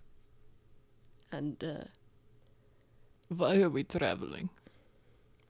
we're homeless or something. We're destitute. Okay. That is true for all of us. Yeah. Hey, Etheod. But I'm just saying. Okay, so for He's like, freaking Fingers is kind of like, that's kind of funny. I'm sort of not homeless. And he looks at Lucien, and Lucien is just like middle distance. And he's like, so anyway, yeah, so, you know, whatever. We're traveling, we're gonna seek our fortune or some crap like that. Nobody's gonna freaking care, you know? We're just traveling because we don't got nothing better to do. right. And we agree that we're gonna stick together. Yeah. And if one of us makes a decision about something, the other ones have to go along with it. Okay. Well, I don't see what else we can do. And we have to like stop crying too, I think. That's really mostly you guys, I just want to say. Okay. Listen here, you started this off by crying, and then the rest of us just kind of followed suit. What are you talking about? What do you mean? What am I talking about? That was a I think we all threatening got- look, and that was... I think we got it all out of our system, theoretically. I hope so. I think Lucien is currently in the process of getting the last little bit out of his system. Okay. But other than that, I think we're probably all right. Cool. So... Oh, you know who else we gotta send to? My mom, to let her know what's going on. Right, mate. I'm not a sending stone. What? Who we? I said, don't worry about it. Who are we talking to? I've got Yezi. I'm talking to Tavumile, and now your mother. Why are you talking to Tavumile? Wait, yeah. What you mean? Why does she need to know? I mean, you know. Look, I get it, man, but like, is that really the priority right now? If he's the one that sent to you, right? Are you potions today? I'm doing what you asked. I'm sending to Tavumile. Cool. Okay. So you're gonna send to Tavumile, and then we're gonna send to Yezi. How many sending potions do you have? I've got 2. I could make another one, but it would burn a 4th level spell slot. I'd have to use something that's more useful to make it. Wait, 1 fucking second. You can send to Tavumile. Why didn't you just do that when you were going to find her in town the first place? Oh, in town? Yes. Mate. And then you wouldn't have had to go on this whole journey. Oh, yes, I would have. What do you mean? First of all, I didn't have it. No, I didn't have a second to make it. I didn't have a second to catch my breath. I used everything that I had. I'd not slept the previous night. So wait for the whole day. The whole next day. Just didn't have a moment to regroup or anything. I had what I had on me. Second of all, it would have done me no good. Why? Because that is not helpful. What? I've told you. You remember this, me saying that I've had to go find her. Yes. She gets lost, she gets hurt or something in the middle of the pissing night, and I've got to go find her. I'll tell you, mate, I did used to try. I did.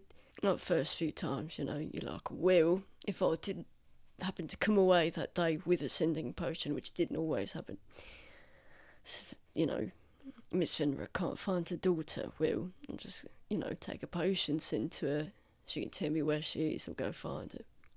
the first time I did it, she screamed so ear-splittingly loudly. I don't even know what I ended up saying. I couldn't hear myself. In my head, Etheod, in my brain, it wasn't like I heard it. It was like exploding out of my ears. She was so terrified. It was just, I was talking to her. She was so frightened by my having spoken to her. She couldn't see me, you know, and I couldn't get her to calm down. So it did me no good. Next time I explained to her, I've got this thing, alright? Means I can talk to you from far away. I'm sorry that I frightened you, but next time you're lost, I can use it to find you. Well, first of all, she'd forgotten that had happened, and I sent to her. I couldn't even get the words out of my mouth. I had to tell her to shut up and tell me where she was. Etheod, I want you to imagine Tavumile. Right. She's lost where we are right now. What do you expect her to have told me? I don't know.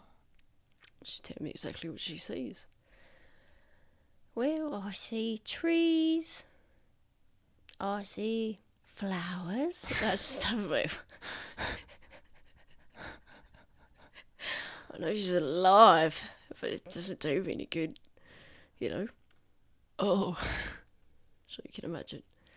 I guess so. Sometimes she'd be up a tree in the night time and tell me she couldn't really see anything.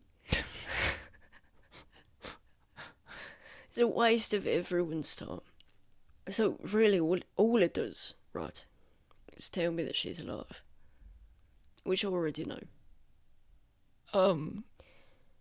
Can you send to her mum? I thought about that. As long as her mother's alive, I can.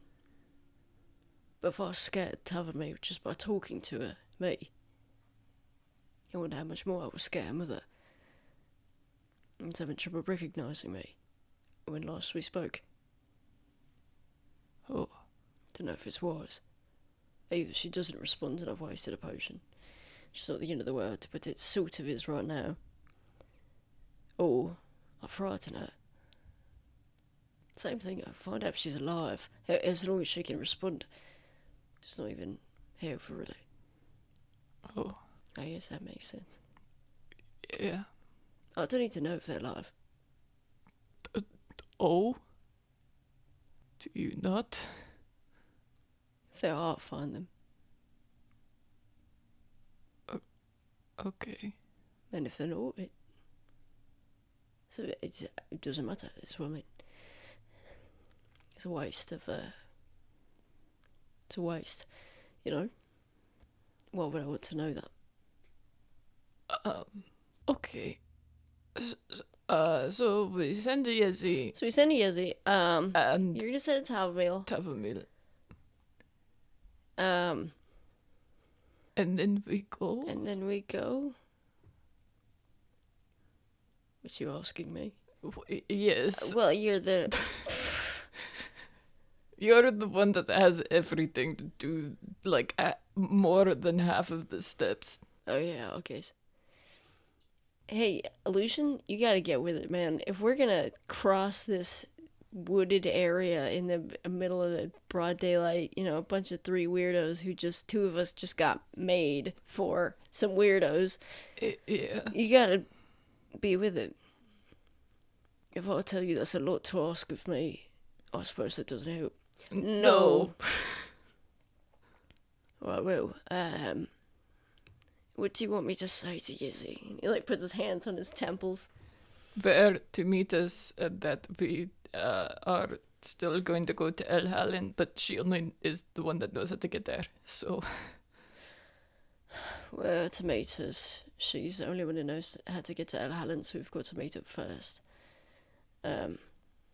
Okay. And to your mother. Oh, are you cool to do that? I mean, I don't want to... We could send her later. I just don't want her freaking out. I don't want her freaking out either. I mean, as Yezi feels like she could intercept them, but I feel like that just sounds messy. Well, where we're going, what's going on, what happened and why, and that I love her. If you can fit that in there. What? Do you, want us to, like, step away when you send to Tavumile? Yes. Okay. He's gonna, like, nod his head. Look at me being respectful and, like, shit. And he's going to send to Yezi. Cool. So, Lucian's gonna take the first sending potion and say, listen up. We'll meet at the foot of the tall mountain with a cave at the peak. Eastern face.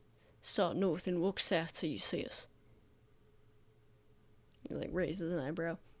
Alright, and Yezi's gonna respond? You don't have to tell her to listen up. And he, like, puts a hand up in front of his face. And Yezi's gonna respond. Okay. Listen up. You're in my brain. How could I not? Eastern facing mountain with cave. Start north then south. Understood. Did I listen well? That's gonna be it. Good. I dig it. And then he's gonna take it again. Oh, well, he says, she says she got to. So, how much is she smoking away there right now? Oh, okay. Okay, well, cool. And now he's gonna take the next person. Takes it and says, it's Lucien. My fingers, Etheod, Yezi going somewhere to hide out. I can't say where. Mage loves you. He'll send every day. Keep yourself safe. He looks up at Fingers, and Fingers is like, every day. I hold you to that. I'm not a liar. I'll do it, man. I mean, I'll do it. Every day? Every day? If I had a mother as lovely as yours, I would send to every day. Wouldn't you? He looks at Etheod. Oh, come on, man. I live with her. You know, I send her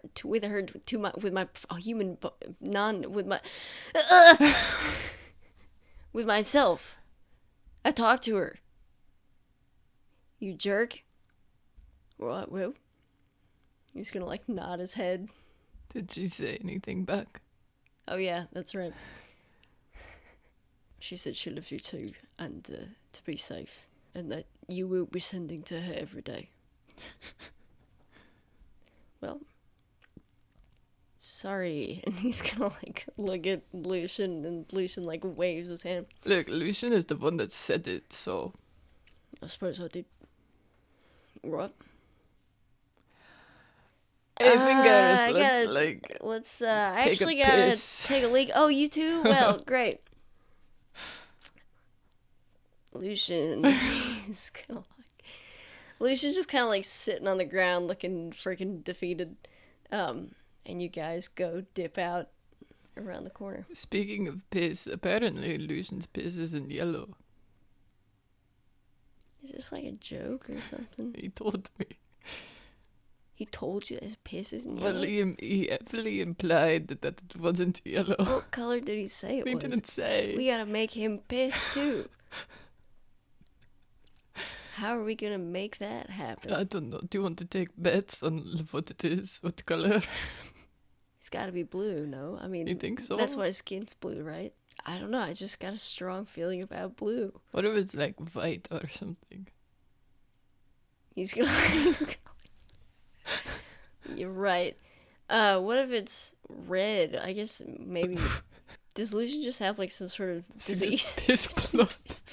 And he doesn't know. Maybe he just pisses that, yeah, and then... Well, you would know, wouldn't you know? Maybe he's just, like, oblivious to it. He's like, I've always done this. Maybe he's in denial, and he's like, this is normal for me.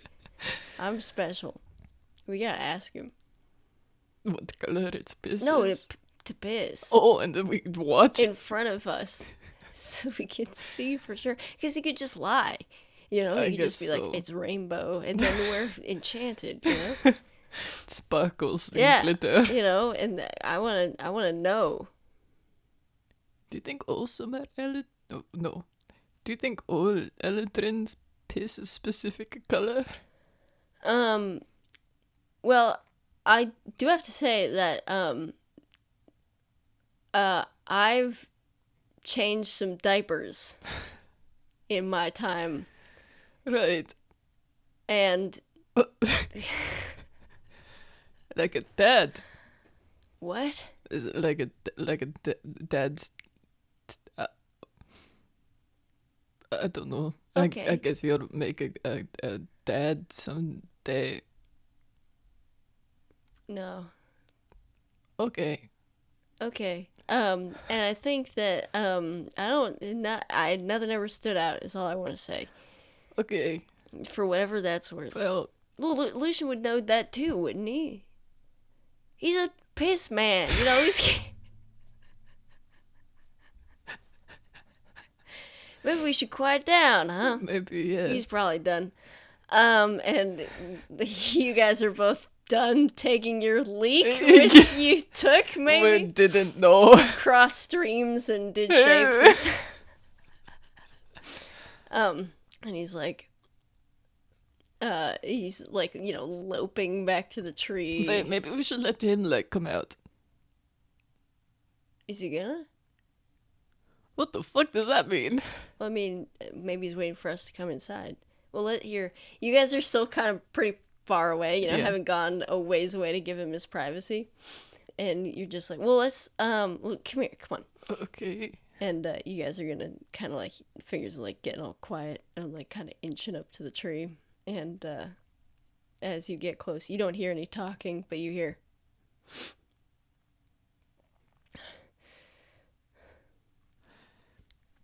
I think Yeah. Etheod just kind of makes a face and kind of thumbs back.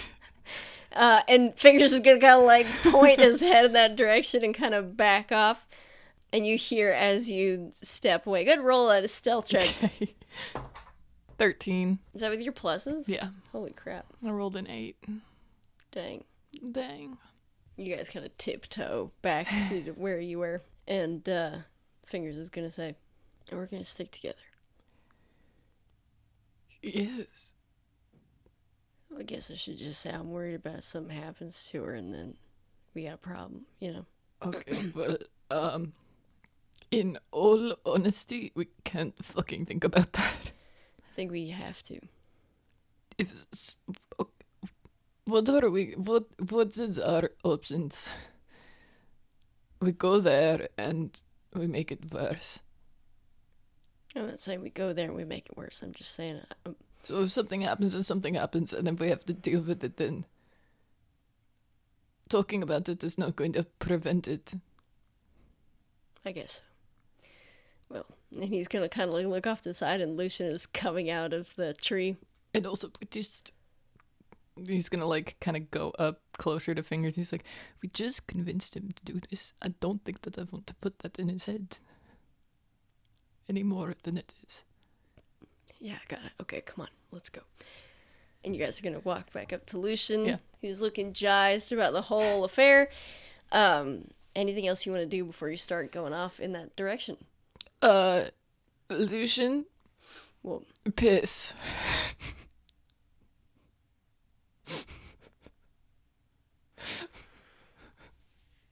my God, Etheod. You want me to do what now? Man, just piss. Come on. Show us your pee, dude. Etheod, look, I know, but there's nobody around us. And he's gesturing to the world. There's nobody around us for a little bit. You didn't pee this morning. I know. I know you didn't. You've been saving it up for this moment.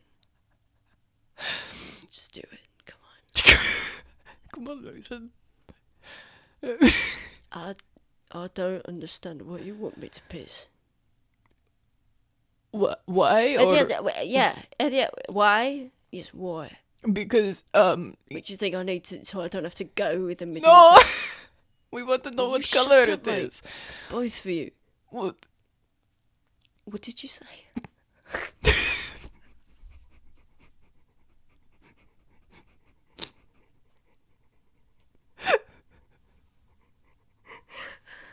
Lucian's like leaning against the back of the train.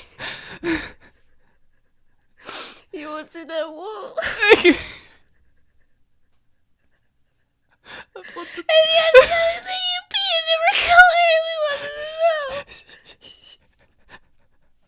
know. What did you just ask me what colour? Because you can lie. You think I would lie, man? See, I knew this would make you laugh, so...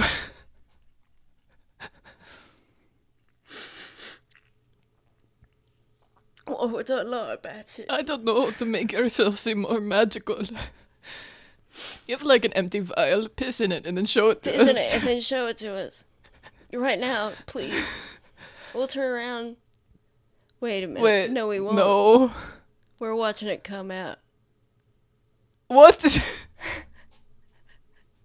These my potions, man. You don't watch anything come out at me, mate. I don't want to watch anything come Well, how are out. we gonna know? How are we gonna know we didn't just take a vial of somebody else's piss, some magic, I don't know, out of his bag?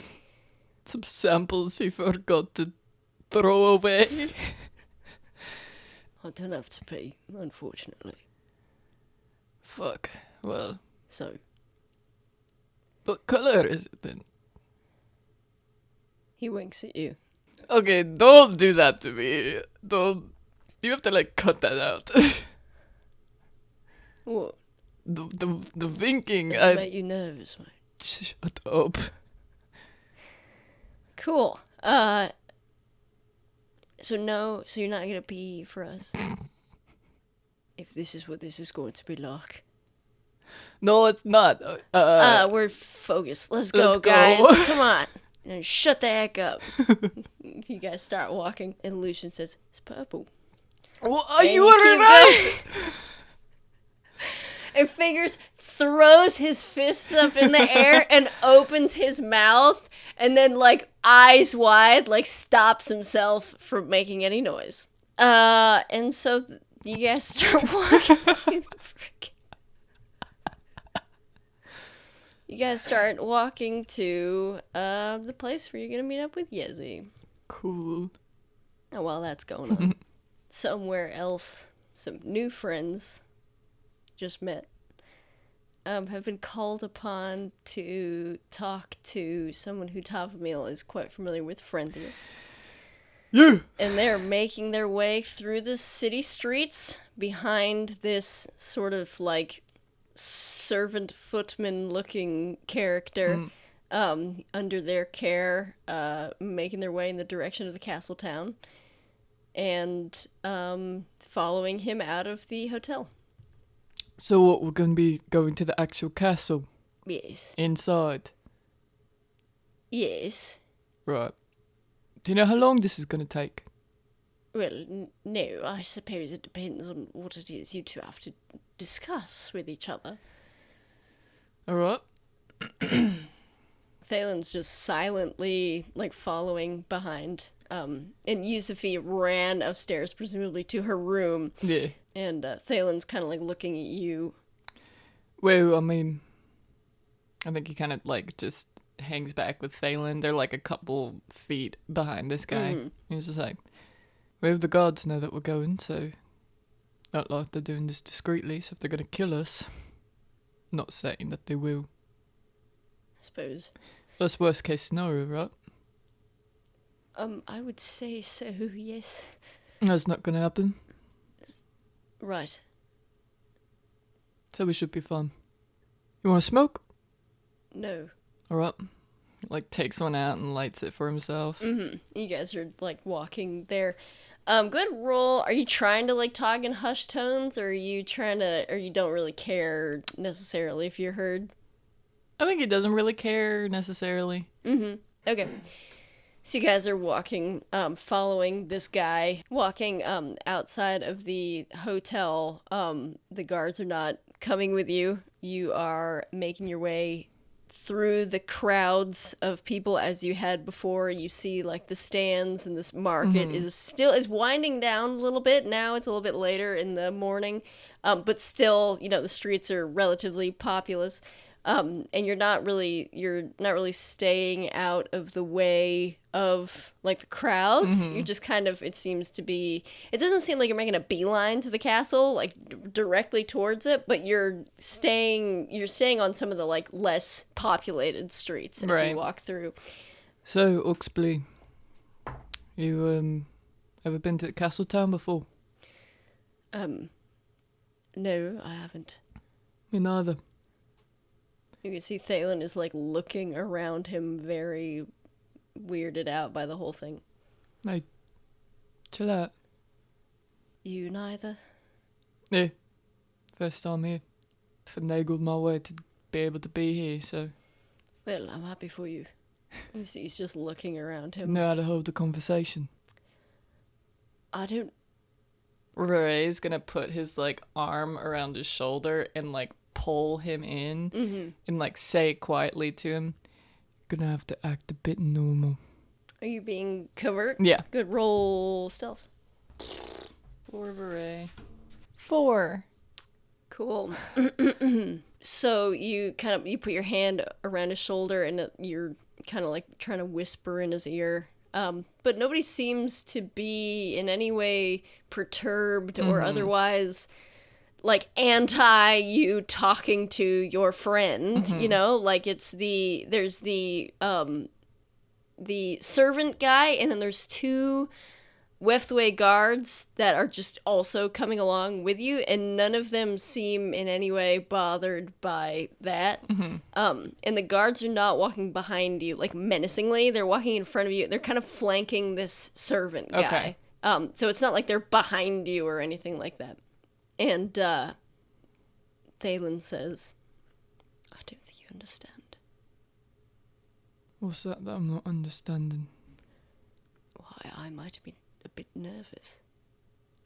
No, I understand. It's not going to help you.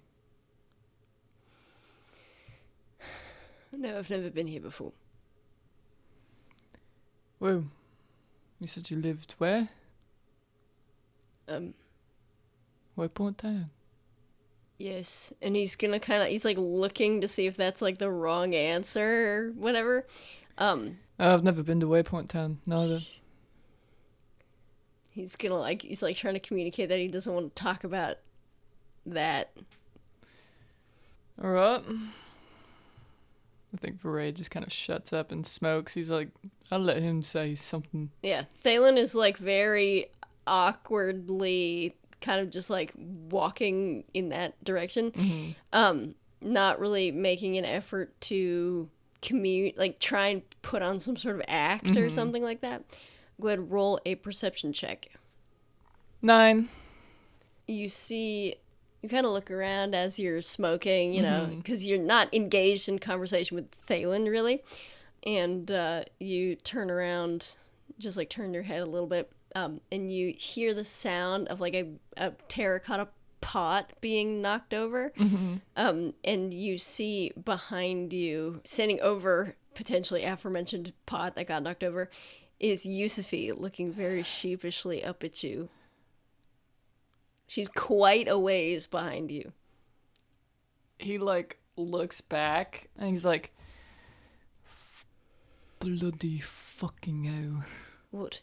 And he's going to drink a message potion, and he's gonna say to Yusufi, go back to the hotel. I need someone there that knows how I'm going. I'll be back. You say that to her? Okay, I'm sorry. I don't want you leaving. I just got worried because you were... I was explaining to you what was going on and you ran off. I wanted to... I thought maybe I could protect you. You wanted me to be your lookout? Look, Yusufi, I understand you're worried. I'm going to the castle. The guards know I'm there. Nothing's gonna happen. But if people don't know that you're gone, something could happen to you. And then you won't be able to help me anymore. Okay. Okay. I don't want you leaving the hotel without a guard. At least not while I'm there. Okay. Promise? Let me see your pinky. She's gonna, as you kind of are walking, like your group is walking together, you kind of lose line of sight with her for like a little bit. She like, when you say let me see your pinky, she kind of ducks out of the way, and that breaks message. Okay. What was that about? My sister's following us. Oh? He like rolls his eyes and shakes his head. Do you want to go collect her? I mean, No, I don't want her to be a part of this. and take her back. Although, if she comes to the castle, they'll stop her, presumably. I don't want her wandering around alone. Oh, he's gonna like kind of speak up to the guy that they're following. Mm-hmm. Yes. My sister's following us. One of these guards escort her back to the hotel. Oh, certainly. And he's gonna like, at the guard, and the guard kind of bows and turns. I feel like Vahrae turns around. He's like, Yusufi! Just like out loud. Mm-hmm. And you can see it was like little girl running out of the way, and then we'll see, unless she rolls like a stanky 4. Little girl running out of the way, and then when you say her name, she like stops, like screeches her Jordans on the ground. What? He's gonna escort you back. Oh, he's going back! I trust you. Just want to make sure you're safe. And he is going to walk back with her. Back. He goes to kind of collect her, and then you kind of walk away from that area. And you continue walking towards the castle. Good lord. You have any siblings? No. I have 2. Oh? Her and my older brother. And was he? Oh, fuck if I know. I don't really talk to him at all. His name's Brannock. Oh, yes. Oh, you know of him as well? Yes, I've heard his name. I don't know anything about you. It's just, Right. He, I don't know, he handles a lot of the business side now, my parents' stuff, but even when he's home, I don't care to see him, so. Oh. Yusufi, on the other hand, I love her to death, but she's a handful. She clearly loves you. Well, maybe that's a mistake on her part. What, do you want me to validate you or something? I don't know 2 things about it. It might be. I'm not looking for validation. Just speaking words. Well, in any case, she's sweet. She's... You continue walking. As you go, you realize you're not going in the front door of the castle. You're walking around kind of like the side. And Thalen has got his eyes locked on the castle as you kind of walk around it. Why aren't we going through the front doors? Oh, because there's a much closer way to get to him. Right. Go on then. Who are you saying that to? To the guy. Oh, okay, yeah, you guys are just continuing to walk. Mm-hmm. And Thalen's gonna say, was that where you were born, when you went to school? Well, we're Scalery. Yes. Yeah. Suppose you fared well there. Suppose I what? During the war, I've only ever been to Harithia and then... fared well. Yes. Yeah, well, most of it ended when I was, 14, I think. You said that like it's not a long time. Well, that is to say, I was in school, all of it. I was quite removed.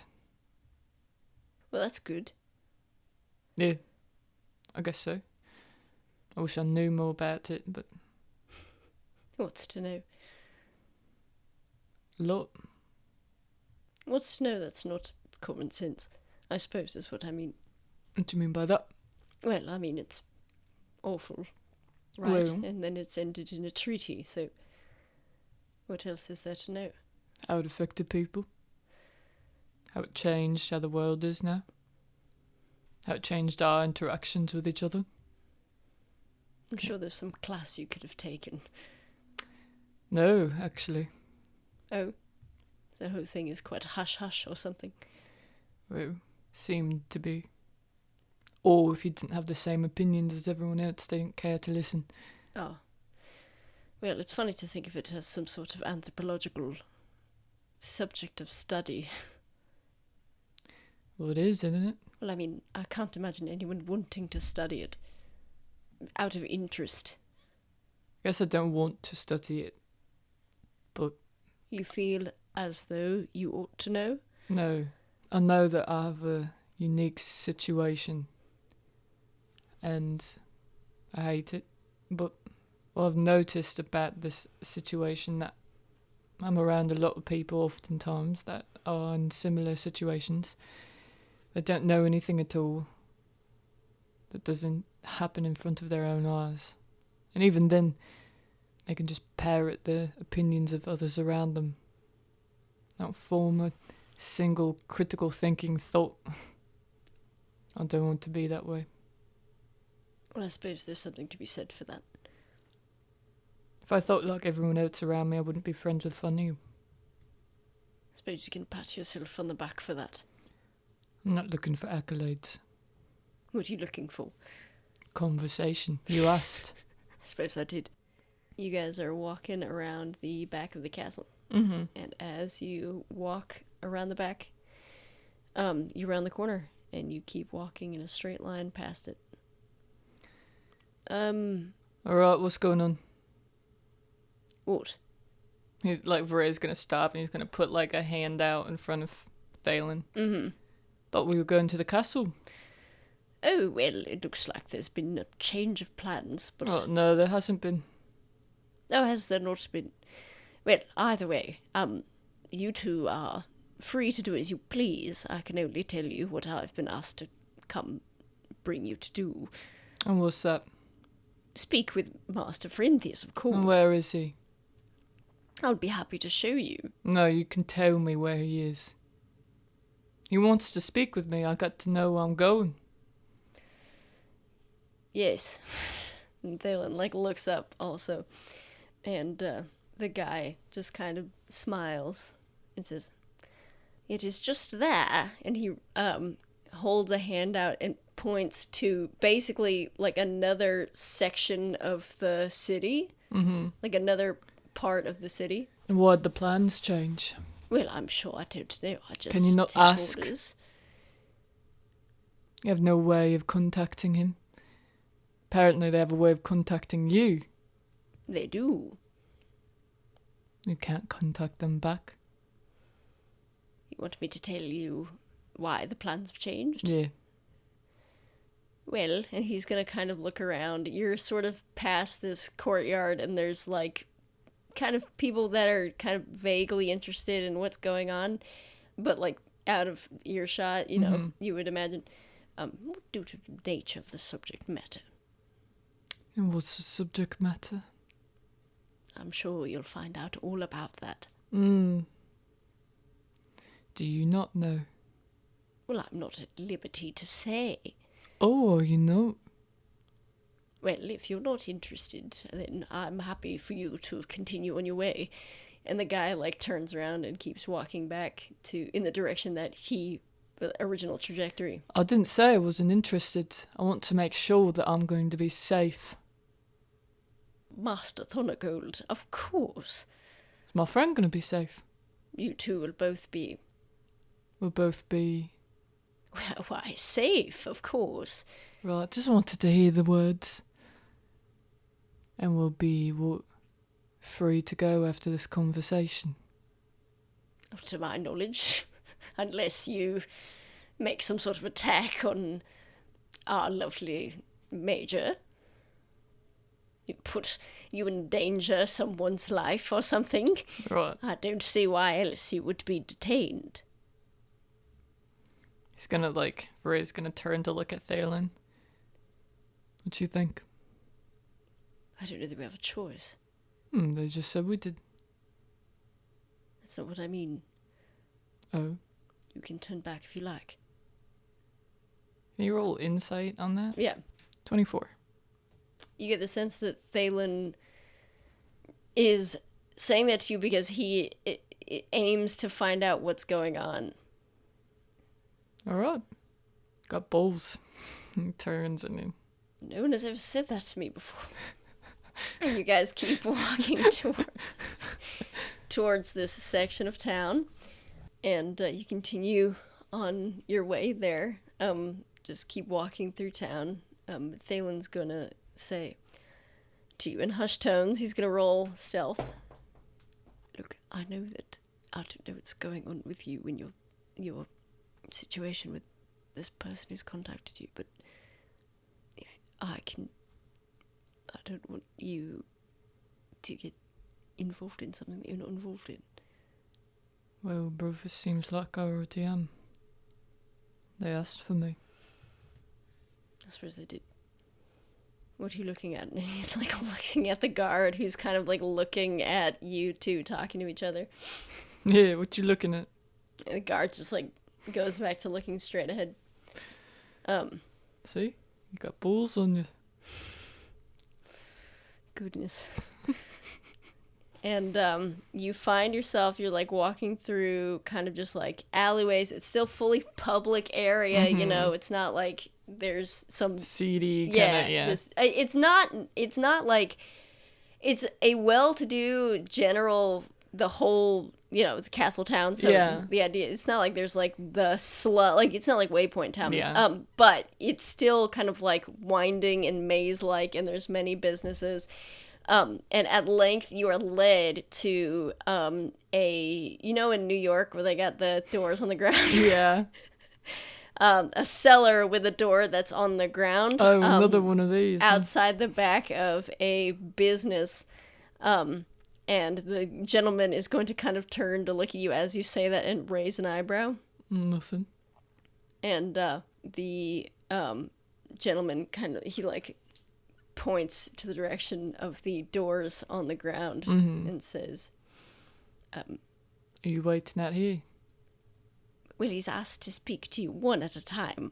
One at a time? And what if we don't want that? As I said, it is your decision. Right. You can walk away at any moment. Can I go in there with him at the same time? Are you going to stop us? No. Alright. Right. And Thalen kind of follows behind you as you go into this seedy place. Go ahead and roll a perception check. 16. The guard that is with you is just like a normal Weftway soldier. He's not a specific like guard, right, you know, attire or anything like that. And you are in this, so thus meaning his affiliation is presumably to the king and the Weftway clan. Yeah. And this man is clearly some sort of footman for presumably Frenthius, who he has asked to come to bring you to speak with. And you, as you go, are you going into the doors? Like yeah. You two? Yeah, so as you two go inside, you are led down what increasingly looks like the basement of just some like bar or tavern. Like it's just stone walls, and like there's barrels of ale and giant bags of flour and like meat hanging. And you continue down this hallway, and at the end is another door, and it's flanked by two guards. And the two guards that are next to this door are wearing a sort of peculiar uniform. It's like a take on Weftway soldiers' garb, but like without the purple. Can Vahrae roll history to see if he's ever seen that before? Yeah. 12. You feel as though you have, so there's a good chance that it's got some legitimate like official. It's not like They were trying to ape a Right, Riftway uniform, yeah. whatever. It's got some sort of official component to it. As you approach the room, you walk down this hallway by yourself. You know, the footman doesn't follow you, but you're sort of guided in that direction by guards. Well, I guess he would have to come with you to tell you where it was. This is not just a hallway in the ground, so he follows you. And as you approach the door, he's guiding you through these hallways. One of the guards opens the door for you, and Thalen just stands there. Does Vahrae just walk in? No, I think he stands there, like takes in the inside of that room, like tries to clock a face that he recognizes because he's met Eucilius before. You gotta kind of like, it would be kind of like, the door's not wide open. Okay. It's just kind of open such that like one body could fit through at a time. So it would be kind of awkward. You would have to peek in through the door, you know? Yeah. I think that Vahrae sticks a hand out onto the door and just pushes it open more. The guard is, how do I describe this? The guard is holding the door handle so that like you wouldn't be able to unless you did like an opposed athletics check to push it open more than he's holding it open. Oh, okay, then Vahrae's gonna look at the guy and be like, open it more. The guard is gonna like kind of look at you unmovingly. Thalen's kind of looking at you and he's like, you can just do that? You can just say stuff like that to people? He's just gonna stand there like holding the door the way it is. What is it? Gonna compromise something if you open it more? Oh, for God's sakes. Just open the door. And you hear that voice kind of like ringing in from behind whatever. And the guard opens the door the rest of the way. And you see a man, an older Riftway soldier, and he's sitting in a chair, just sort of like an innocuous chair. And he's very, like, stately looking, and he's got a thick scar across his face. Okay. You're not Eucilius. Ah, yes. The Thornagold boy. I wanted to thank you personally for aiding us in locating... Well, your father has been worried sick about you. He looks over his shoulder at Thalen. And Thalen is like, just kind of like standing there, like whatever. Do come in. Oh, I don't know about that. Oh, don't you? You're not Eucilius. We've been lied to. Well, it was worth a try. What, you thought I wouldn't know him? Well, I don't know how long it's been since you've seen him last. We've met before. Who are you? Oh, I'm hurt, Vahrae. And he, like, puts a hand on his chest. He's gonna roll history. Okay. 16. You've definitely seen this person before. Do you feel as though with a 16, Vahrae would have paid attention enough at parties and to his parents' conversation that he would know who this person is? 16 is pretty high. I would say probably enough to know a name and maybe rank, but not anything else. So he's there wearing the colonel's uniform, which you would recognize just out of knowing that sort of thing. And you recognize him as Colonel Farith. Oh, you were that Farith guy? At your service. And I must say, I'm quite anxious to speak with you, Vahrae. Oh, you know. Indeed. And what is that? Well, I believe it is that we have quite a few things to discuss. And what's that now? I'm happy for you to step inside and we can begin our little discussion. Well, here's the thing about that. I was told that we're going to the castle, and then we end up in a basement beneath Water Tavern. Smell the ale from here. And I was told I was meeting Frenthius, and now I'm meeting you. And you Right. admitted that it was a lie. Vahrae. You look over, and one of the guards has Thalen's arms behind his back. Oh, what's going on? As I said, I'm happy to explain everything if you just step inside. It is in your best interest, Vahrae. Let go of him, then. Or at least in the best interest of your sister. Oh, have I got your attention now? Why don't you step inside? He steps inside. The door shuts behind him. Is Thalen on the other side? Thalen is on the other side of the door. As I said, I'm quite anxious to speak with you.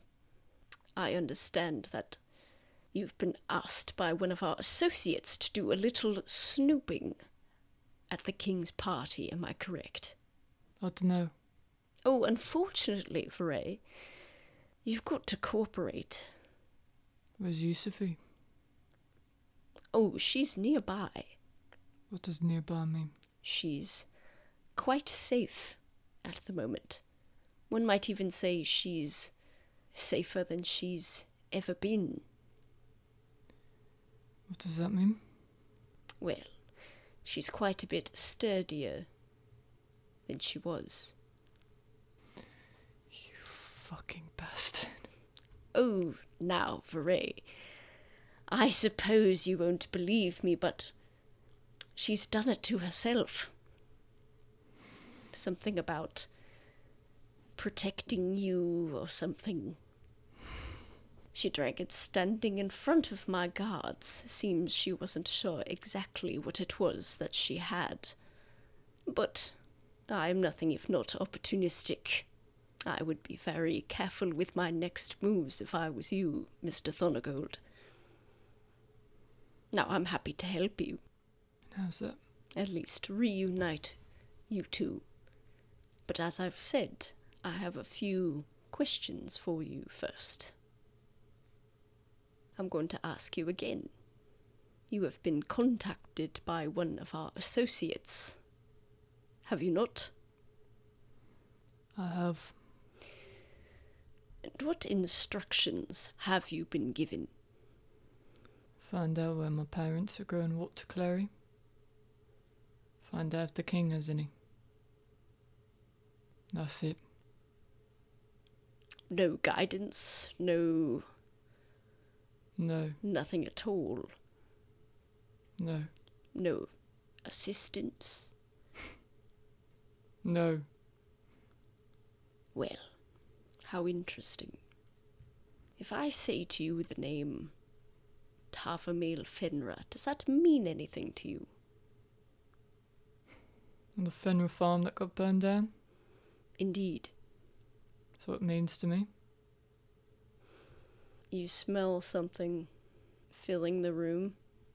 It is a familiar smell. It is the smell of the Zone of Truth potion. Alright. And I think that's a wisdom save. Let me double check. A charisma save. He's gonna use a cantrip. I think that he's had his hands like in his pocket while they're like doing this because he's like trying to be like, okay, you know, just stepped in the room. Trying to think of how he would do this. What do you want to do? Or is that like a secret? Well, so resistance just gives me a D4 on a saving throw. Okay. You can be real cool about it, and he just crushes the bottle in his hand. That's what I was gonna, yeah. Like enters his bloodstream or something. Either that. Dude, how friggin' cool is that? He's gonna do that. Okay. And it fully cuts into his hand, and he's like, okay. Like, fuck. What is it? Resistance. Resistance? Okay, go ahead, roll a 1d4 damage. Okay. He, okay, theoretically, I guess he could take the cork off, but he, can't. Well, because it wouldn't absorb into his skin. Like, it would have to get in his bloodstream. Oh, snap. 4. Dang. Okay, cool. You50 slice your deal up doing all that. 63 minus 4 is 59. So you're adding a 1d4 to your Charisma save. Okay. And I can roll it before or after. You can. Oh, the D4. Yeah. Oh, man. What, a 1 or something? Was it? Is this a charm? I don't think it has to do with being charmed. Okay. Well, I for sure didn't save a 10. Okay. Rolled like dog shit. So this won't have to be the thing, but it is an affected creature is aware of the spell, so you're aware, and thus can avoid answering questions to which it would normally respond with a lie. Such creatures can be evasive in the answers as long as it remains within the boundaries of truth. Yeah. You just can't speak a deliberate lie. Well, you don't trust me? Kind of like smiles. Mm-hmm. He's gonna like smile back and say, well, what is it then that you and the Moxley boy got up to talking about? We're talking about my situation. And what is your situation? Trying to help a friend. A friend? A friend. He's gonna friggin' see what he can do. He's gonna say, what is it that you know about this person who contacted you? Nothing at all. And yet, here you are. Like I said, I'm helping a friend. Now, this friend, how exactly do you presume to be helping them? I don't know. I have no clue.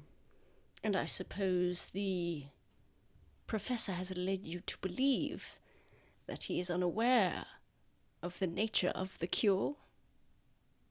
Professor? As I said, the associate who contacted you. They haven't led me to believe anything. And you believe that you can help Vahrae I don't know. by following this untrustworthy person's complete lack of instructions. Don't know what I'm doing. They don't know what I'm doing either. Well, I'm here to offer some guidance. Oh, you know. This Thalen Moxley, he has been wrapped up in a conspiracy involving one such Tavumile Fenra. And we are looking for her. And so is the professor. Perhaps you know his first name, Monsterol. Well, I see that you're not going to cooperate after all. I'm listening to you. What's your guidance? Well, I certainly don't feel as though I can trust you. What was that? It's understandable, Vahrae, but you're being quite uncooperative. I'm telling you what I know. It's not much. I'm sorry, that's disappointing. What do you want from me? What if I told you that I had the cure? Don't think I would believe you. Well, I don't, as it goes. But I have reason to believe I know who does. And who would that be? That very professor who's sent you all this way here. You think he has the cure? I do. Isn't that a good thing? Well, King's sick and all. it would only be a good thing if we were able to get our hands on it. And why aren't you able to? Well, because he wants something. What does he want? He wants what we want. Oh, what's that? Do try to keep up, Vahrae. I did just tell you. What, this Tavumile girl? He smiles. Why do you lot want Tavumile? He, rolls his eyes and looks at the ceiling. Well, I can see I'm wasting my time. What am I supposed to infer why you want her? I've told you why we want her. She's been involved in some sort of debacle, and we need to find out exactly what it is that is going on. If you find her, what are you going to do with her? It depends on what she's done. Oh? Isn't she a Talenti citizen? I think that what is most likely to happen is that she goes free. If you want my honest opinion. Why do the other people want her? What other people? What, you said the professor? Oh, yes. Sorry. He's part of our little, organization. Well, it's in the name, isn't it? The name? Professor Fenra. What would a man do to bring back his daughter? I don't know. Not a father. You've got a relation that you particularly fond of. I do. And what would you do to restore that relationship were it to be in some way compromised? Clearly not very much. You want me to find Tavumile for you? I do. And what then? And then we turn her over to her father, but not before we get what we know he has. What about you, Sophie? Well, it appears to be a simple flesh-to-stone potion. As long as she stays in one piece, should be an easy fix. As I said, and this is true, she did do it to herself. I don't know where she would have gotten it. And he looks at you pointedly. Fix you, Sophie, and I'll find Tavumile. It's funny to think of you ordering me around down here when your sister's life is in the palm of my hand. You find Tavumile. You bring her to us. You bring her here, and I shall fix your sister. Do you understand? I do. Now, Vahrae, the reason why you've not been furnished with any instruction, any information, I thought it just to be the forgetfulness of the professor, but it's clear that you have no interest. Not a single question. You're happy to... I asked plenty of questions. They weren't answered. What questions weren't answered? Who's looking for Tavumile? Why they're looking for Tavumile? Who is the person who gave you the instructions in the first place? Why they might have done that?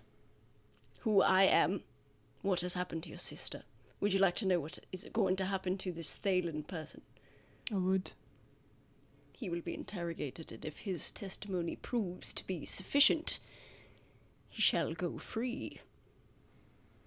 What's sufficient to you? Well, if he is not, after all, involved in the aforementioned debacle, and if he tells us the location of one more subject whom we are quite anxious to find as well. And who's that? You know of the arson.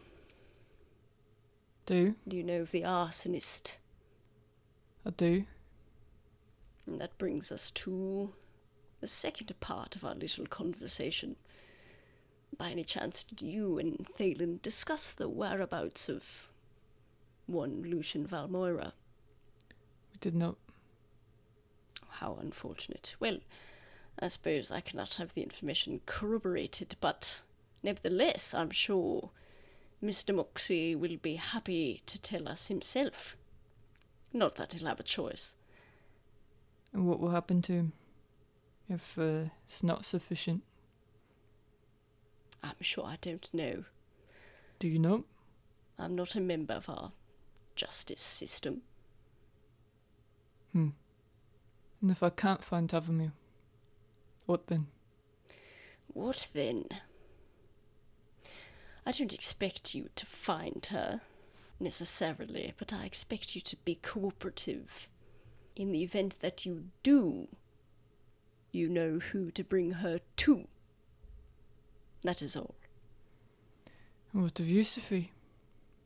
How Well, long? I suppose once the party's over, won't you be returning with your family? I will. They'll be expecting her. In fact, they're expecting her soon. Well, I'm sure you could come up with something. I won't be able to come up with something if we go. What I mean to say is, we'll find out, won't we? What does that mean? There's the inquisitive Vahrae I was hoping for. I don't know what it means. Do you mean you don't know? You're the don't. one that's in control of this. I know it's not a lot to go on, but I don't know what other lead you've got. Tomorrow you will be attending the party at the castle, and you shall bring to this location 1 Tavumile Fenra, and together we shall save your precious little friend, and you shall save your precious little sister. And if you fail to, then we'll see. Now I'm happy to answer any questions you might have had. Don't have any. Not a one. My only question is if I fail, what happens to you, Sophie? And it doesn't look like you're willing to answer. Oh, and of course, if you tell a soul about our little arrangement. Not that I'm particularly concerned, I've got to say. In fact, I think that's why he chose you in the first place. Your reputation precedes you, young Vahrae. What reputation is that? Well, do you need me to tell you? Truly, I'd have thought you would be aware of it. I'm going to be quite harsh with you, Vahrae. You'll have to forgive me, but as a thug, as a hooligan, as a mistake, a smudge on your family line, a scoundrel, a drug dealer, a murderer, cut off from your family finances, beloved only by 2 people, neither of whom have the ability to speak at the moment. Completely, perfectly, brilliantly alone. A little boy who's gotten himself in over his head. Inept, naive, I'm sure I can continue. But if you try, despite all that, to inform anyone of our arrangement, I will keep you alive. I will ensure your life is spared. And you will find out what happens to the families of those who decide to cross me. Right. Are we done here? You're free to go. He gestures to the door. Vahrae slowly stands up. He's just gonna wait a second and turn and walk out the door. Nobody stops you. Is Thalen out there? No. He's gonna keep walking until he's out. You step outside and everyone is gone from the alleyway. It's just you. Go ahead and roll a perception check. 16. You look down and you see, as you walk away down the alleyway, an oddly shaped object on the ground. Kind of a spiral of stone. Just gonna pick it up. Today, the very ends of Yusufi's hair were curled. He's gonna put it in his pocket and keep walking down the alleyway. What is he planning to do? Go back to the hotel and wait for the party. And as you try and think of something to tell your family about where Yusufi might be, somewhere else in the city, a guy named Linus Green is bringing a sending potion to Tavumile and Iffy. Freaking give me a second. Oh, God. So anyway, somewhere in another part of the city, Linus is bringing Tavumile and Iffy a sending potion. Mm. What are they in the middle of doing? And is it quietly staring at the floor? I think it's quietly staring at the floor. Mm-hmm. As they mull over in their head, potentially going to talk to Frenthius. Yeah. I think Iffy's thinking about what she's gonna say, too. You hear, "It's Seneschal Gwyn." You could come in. He opens the door and he gives you guys kind of like a very formal like nod, kind of, and then procures from his pocket the sending potion and puts it down on the table in front of you and says, I'm sure you know what that is. And as we discussed before, it's just a protocol. Right. So, and he puts down the Zone of Truth. Next to it, takes the cork off, and the smell of it starts appearing in the world. If he's going to choose to fail. Okay. Trying to think of who she would send it to. Oh? Yeah. Oh, dude. What? If she sent to Vahrae? Or, like, what do you mean, who would she send it to? If she would send it to either Hallen Yeah. or Viteal. Oh, okay. Just a question for you. Yes. We're free to come and go as we please, you know? Of course. All right, if I go somewhere, am I allowed to have my potions and stuff? Yes. It's just not past those doors that were out there. Correct. All right. Well, with that information, she's going to send to Hallen. Okay. Because she's like, I have a sending potion in my stuff. I have multiple, I'm pretty sure. Mm-hmm. The people that are far away can wait a little bit of time. Hallen is here now and he doesn't know what's going on. So she's going to say... Uh-huh. She's going to drink the potion. She's going to say, your response is being recorded for the castle.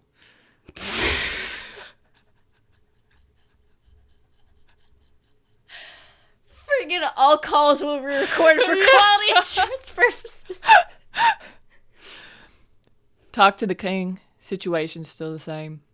Tavumile and me stay in At Castle to be safe. That's 25 words. That's what you say? Yeah. Then I gotta rethink what Thalen's gonna say. What? I think that she's like, I do not want to have to write down on here, Lucien is whatever. Oh yeah, this is where the heck, yeah.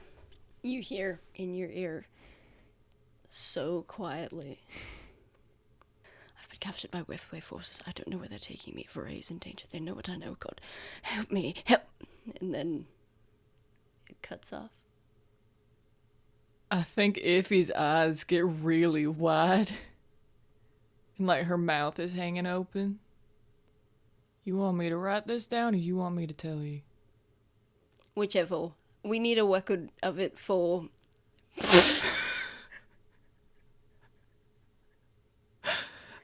Every communication that goes from inside to the castle to outside and outside to inside needs to have a written record.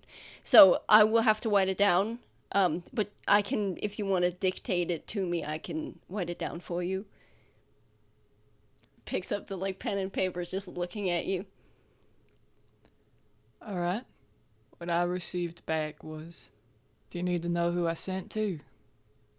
Yes. I sent to our friend that came with us here. He's a high elf. And what's his name? Phelan Moxley. He looks sort of, his eyebrows twitch a little bit when you say that, and he keeps writing. What I heard was, I've been captured by Waterway forces. I don't know where they're taking me. Vahrae is in danger. They know what I know. God help me. Help. Thank you. He folds the piece of paper and puts it in his jacket. He goes over to the door, locks it, and sits down. You two are free to go as citizens of the Twente Kingdom, the Twente Nation. You cannot be wigway detained here for any reason. Right. Without explanation to you, a potential criminal charge, which would be ridiculous, obviously. But I urge you to stay here for the foreseeable future. Yeah. Is there any way you can help him? He's gonna scoot closer and look Tavumile in the eye and say, "You ought to have more faith in the king." He doesn't want to believe me. He doesn't want it to be true. Thalen was trying to help. He looks around, scoots even closer, and says, "There's not much I can share with you. But I want you to know that the situation is more complicated than you think it is." Did you all already know about this? As I said, I recommend that you stay here. But if your friend is extradited to Weftaway soil, he's a high elf. We can't help him. Is there any way you can stop that from happening? Any way we can stop that from happening? We can certainly try. Can I help you in any way? We will let you know. But for now, our priority is the party. Sorry. He looks freaking extremely perturbed. I don't mean to laugh at that. It's just... You don't know anything. You're right. You don't know anything about the situation. You know that you're here because you're excited that the king has offered you a place to stay inside the castle. Okay? He looks at Tavumile and he looks at you. And you're going to behave as such. Yes, sir. Everything is amazing. Wow, look at those high ceilings. Wow, look at that mosaic. Stop laughing. I'm sorry. I know what you're getting at. All right. Can I send one last time? He's gonna cross his arms. Who would you be sending to, about what, and why? I would be sending to Rasvasalir Viteal. About where I am. I'm afraid that's not a necessary communication. I'll send in some dinner in a bit. And another bed. And he's like looking at the room and then also looking at the door frame. What if it's because he's able to tell other people that need to know? I will consider it. But for now, you two sleep. Have some dinner. Try to relax. He gives you like the stupidest smile. All right. Okay. Good night, ladies. He Good gets night. up, bows towards you, shuts the door. What the fuck? Is Thalen going to die? Oh, let's hope not. That's not really, it doesn't really make me feel any better. Well, honey, to be honest, I ain't making you feel better. That's not what I'm here to do. Guess we're gonna be staying here for a while. Guess so. I feel like Iffy kind of just sits back down and just stares at the wall, like thinking how she could help, how she can avoid him being taken to Weftaway soil. Mm-hmm. What it is, like, they already know about all of this, then, or at least more than they know. Mm-hmm. What else is going on? And I think that she's just like, this is more complicated than when I was in a fucking war. Is there something that she thinks about that brings her comfort? Iffy. Mm-hmm. I think she finds it ironic that something that would comfort her now is a memory from when she was enlisted. Mm-hmm. And I think it's memories of leave. Mm-hmm. But specifically, there was a time during leave that everyone got to invite their families or their girlfriends or their kids and wives, and she didn't, and neither did Viteal. I think that something that's comforting about that thought is that she had nothing to lose. At least it felt like it. And everyone, even though they were smiling and all that, she just kept thinking about how they kept coming face to face with everything that they had to lose. And now she feels like there's so much to lose. Mm-hmm. Your unattachedness in that moment and the devotion to the mission and everything. You remember too, though, in that memory, Viteal coming over to you, making a joke about how you're as unwanted as he is, asking where the great Vahrae family of bakers are. I didn't invite him. What, you didn't invite them? I was looking forward to a krog. Of what now? Oh shit, I've just realised I've forgotten a crab. What? That little swirler shite. There's like a cone, like two cones crammed together, and it's made out of, I don't know, they're made out of pastry. It's a crazy. Croissant? There you go. Oh my god. I was looking forward to a crab, and they might bring them, for all of us or something. Good lord. I've got problems enough with stropophary, so. With what? If not, forget it. I'm not gonna. Nothing in my name, my first name. Surely we've spoken about this before. Oh, the lads give me so much. Apostrophe. Oh, is that how you say it? Apostrophe. It's the struff part that I'm not good at. And what's the pastry again? Croissant. So you put me right now.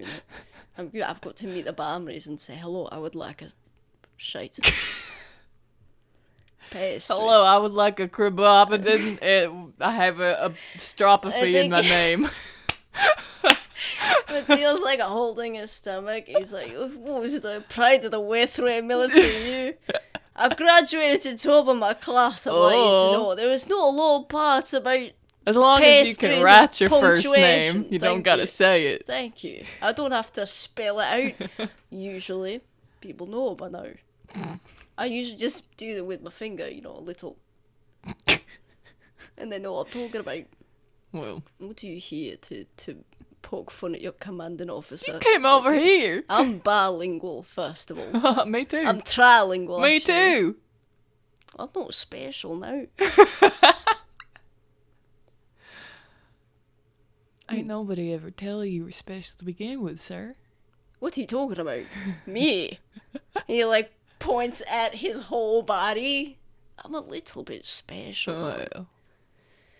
I mean, you should feel similarly, no? What, that I'm special? Um, Oh, sir, do you half-breed think women. I'm special? Oh, if anyone's special in this platoon, it's certainly you. Well, no, I did not invite him. And I doubt you invited your orc family. I certainly did not.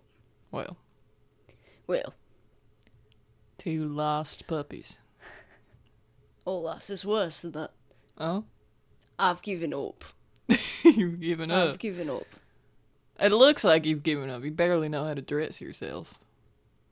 What are you talking about? He looks down at his shirt. Oh, your tie's all crooked. Your collar's all flipped out. I feel like she reaches out and straightens it up and straightens out his collar and stuff. When you do that, you could feel his whole body completely tense, and he's looking around like he is the most embarrassed he's ever been in his life. What, you shy? Get your dirty hands off me, you half-breed. Yeah. And he kind of straightens the whole thing out. It re-straightens it all out. Mm-hmm. And he was like, how did that happen in the first place? What, you gallivanting off around with people? No, at 8 o'clock in the morning, that's for sure, especially not after last night. Oh. He winks at you. She rolls her eyes. Don't you roll your eyes at me now. You're meant to respect me. You want me to bow down at your sexual proclivities? It wasn't sexual, it was drinking. Ah, I see. You see, like I said, prior to the Vahrae military, good Christ, the Talenti military. I was wondering earlier. Is that what I said earlier? Goodness. I was like, I'm sure that you're just an idiot. No, I'm kidding. Sorry. Just a joke. I was going to suggest we go get something to eat, seeing as we're alone, you know. Oh, what? You want to get something to eat? Well, I'm not allowed. I'm not joking. I'm not allowed to go somewhere with you by ourselves. But I've got an orderly now. Why? He, like, points at this, like, little stooge in, like, an orderly uniform. So we could all three go together. Wait, just me? What? Just me? You ain't allowed to go off by yourself? Yes. Why? Oh, Bamri, because you're special. Because I'm special. You're special. What, they think something's going to happen? You've got breasts. Have you noticed them? That's right. Look, I'm not saying anything, you know, before you go getting whatever. What I'm saying is, I don't like the way it looks. My breasts? Like, I like the way those look, and they're not wrong. They don't like the way that it looks, you know, you're going off with your commanding officer, I mean, alone. Right. So. Oh, they don't trust you? What they don't know is that I'm down for a threesome, so. Hey, you down, little punk? he looks up and he's like, I'm in hell. And he's like, not that yet, you know. Paperwork, let me tell you, I can't write for shite. That's what you got him for. That's what, yeah, you know, finally, am I right? The financial whatever has been anyway, what's my talk about? I don't know. Well, I thought that was going to be figured out since your parents were going to bring pastries and they're not now. I'm quite disappointed. Yeah, Might have to take it out on you later. Oh, let me run a few laps. Something like that. Get my heart rate racing. He's going to kind of like smile and look out over the crowd of soldiers hugging their various loved ones. Mm-hmm. And you look at him and you see he gets kind of like, he was talking to you, you know, joking around. He gets kind of like a tightness to expression. What you thinking about? Well, something in my shoe. Something in your shoe? I'm a bit dishevelled after all, I guess. You know, I think that she kind of looks at it, everyone. Family's who you make it. You can choose who they are. Can you? I figured they'd just choose you. Well, I think it does have to be mutual. You choose each other. What if you choose something and they don't choose you back? What then? Well, then it's gonna hurt for a little bit, I suppose. Thanks for letting me down easy. What if you're chosen for something and then they find out that you're not the person they thought you were? I think people gotta stick to their choices. Be proud of the choice they made. And if they don't? What worth is it to be around them anyways? You accept people as they come to you. Accept them for who they are and can learn to grow with them. Just like family can be a choice, love is a choice. And I think you can't have family without love. Sounds like something a woman would say.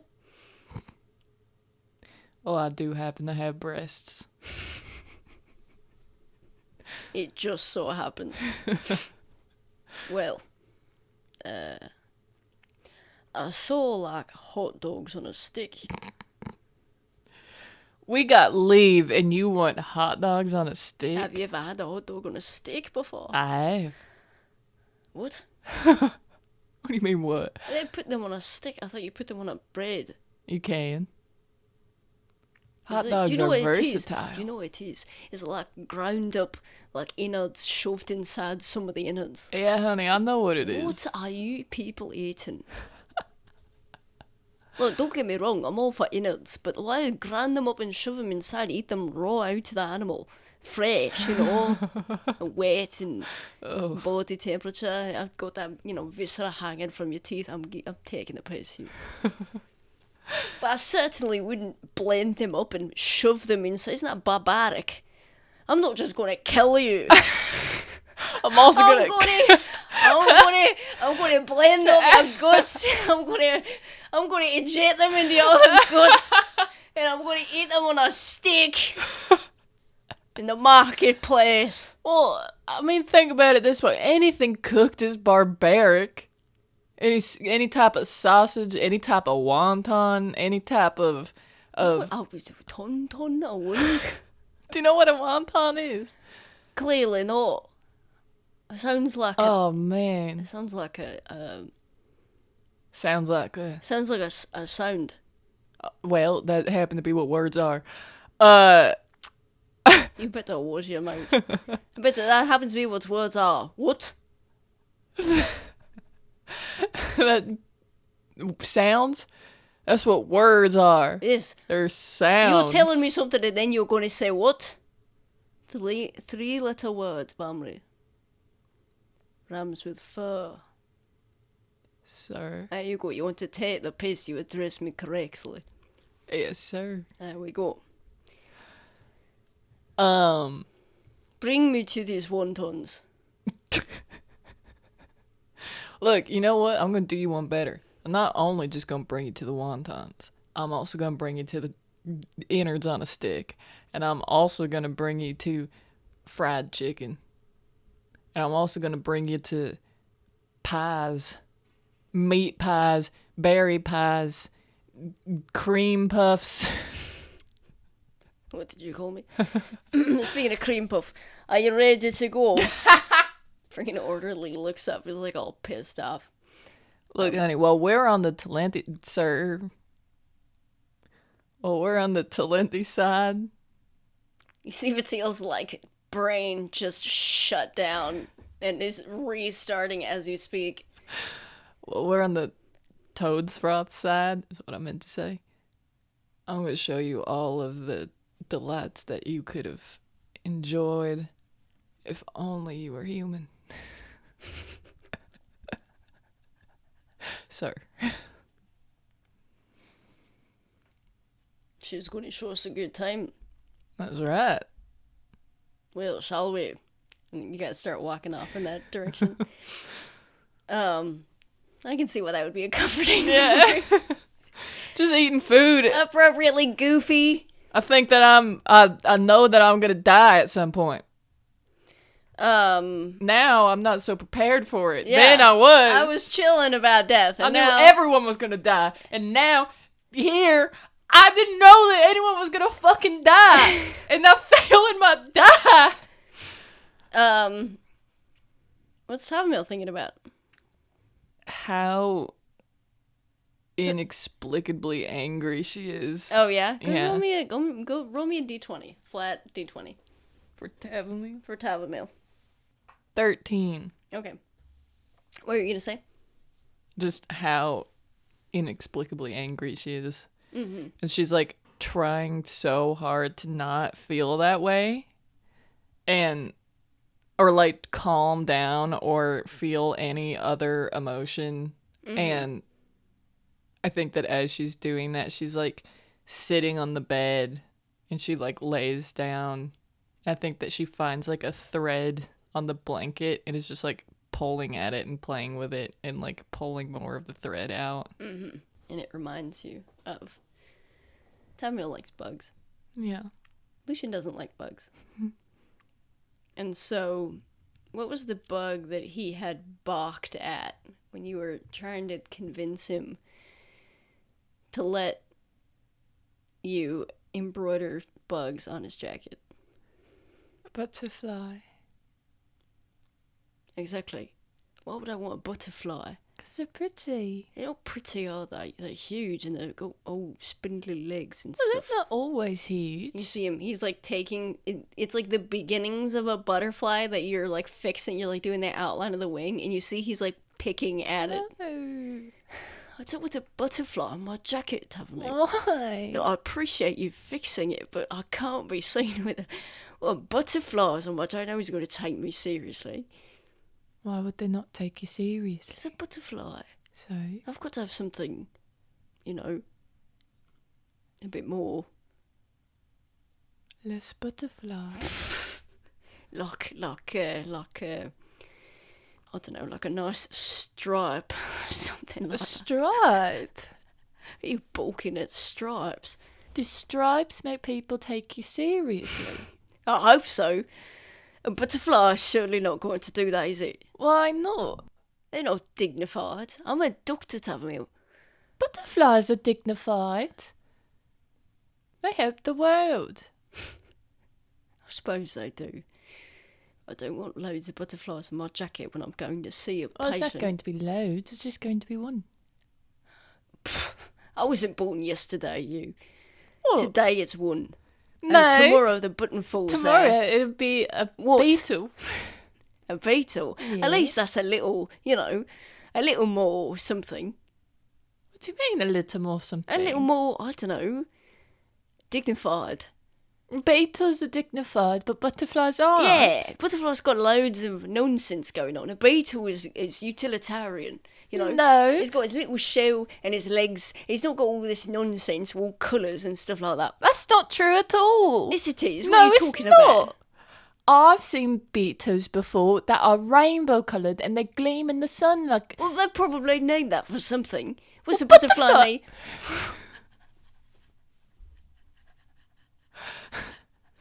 Butterflies need to look how they look. Why are you laughing at me?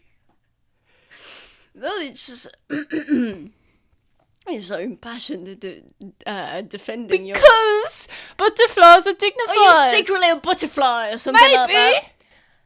Children, you're like your mom's voice from downstairs. And Lucien kind of like stops and like sheepishly, sorry, Miss Fenra. Are we being too loud? No, I just wanted to make sure that you two hadn't lost your minds completely. No, Lucien just has... I'm sorry, this is mean. Lucien just has stupid opinions about bugs. Tavumile. You hear your mom laughing at you saying stupid. Sorry. You just call me stupid. No, I said your opinions are stupid. Is that not the same thing? No, it's not. It's my jacket, innit? I'm fixing it. You fixed it already. This is all a load of nonsense. There was a tear here. Oh, show me the tear. Here. And she's going to stick her needle in it and, like, tear it up a little bit. Right there. You just done that just now when I watched you do it. No. What do you mean, no? Well, now there's a tear. Now I have to fix it. With something other than a butterfly. Choose something else. A shape. A square. Something like that. Oh, it's not your nature, something like that. It's my jacket, innit? I'll ask your lovely mother to fix it. No. You know what she does? She just makes it better. All of a sudden... Do I not make it better? What I mean is, she makes it better without all of the... He does like a gesture. All of that. Well, it's nice. Parts of it are nice. I think it's all nice. I like the little bit on the inside. He like pulls out, like opens the lining, and there's like a little... What would she have done on the inside that doesn't involve butterflies? Actually, we've talked about this before. She did like a lake scene on the inside with like... On the inside, see? Yeah, but nobody sees it. I see it. That doesn't matter to you. Well, my It nobody. does. No. But I want to see it. Why don't you get yourself a nice little jacket? Because it's not... I want to see it on you. Why? Because you never let me hug you, and it's like I'm hugging you. Well, when there's bugs and butterflies on my jacket. When I've done something to your jacket that's holding you. Go on then, do as you like, as long as it's not a butterfly. Why not the butterfly? Because, What about a ladybug? not a ladybug. That's a beetle. It's got to be dignified. It's got What to is be gentlemanly. dignified? A beetle. An ant. An ant. A nice, dignified ant. A little one. Ant size. What makes an ant dignified? They're so organised. You don't think butterflies are organised? Not at all. They die like the day they're born. Not all of them. Some of them travel around the world. Oh, do they? Mm. Yeah. All by themselves, just going here and there wherever the wind takes them. No, some of them have a migration. What do you know this about butterflies? Because I like butterflies. Ants depend on each other. They're part of a system. They're a cog in a machine. Butterflies depend on each other. How do you know that? You met a butterfly? Well, they have to have sex to be able to make more. Well, I suppose that makes sense. Did you two want dinner, or did you just want to talk about butterflies? Well, now I just want to talk about butterflies. We'll be right down, Miss Fenra. Like I said, go on then, as long as it's not a butterfly or a ladybug. What about... No. Whatever it is. Not a little, Caterpillar? I don't want like a worm. It's not even going to look good. It's just going to look like a little squiggle, innit? Yes, so that's a shape. It's not a shape. That's a shape. I want a stripe on my jacket. I would like a stripe. If you insist on doing something, won't I be, your presence will be felt without a bug or a stripe? It won't be me, though. It was so good about you, huh? I don't know. I like me. All right. One butterfly. One single butterfly. Really? Right there. On that little tiny needle hoe that you made just now. All right. One butterfly. in a dignified colour. What's a dignified colour? Blue. Blue? He gestures to himself. Do you think you're dignified? I think I've got my moments. Or right. black or grey. Something like blue. that. A nice sensible blue. What's a sensible blue? And that blue. And he points to one of your threads. All right. That blue. Small. Small. Little. Little. Could hardly see it. We'll see it enough. Oh, see it. All right.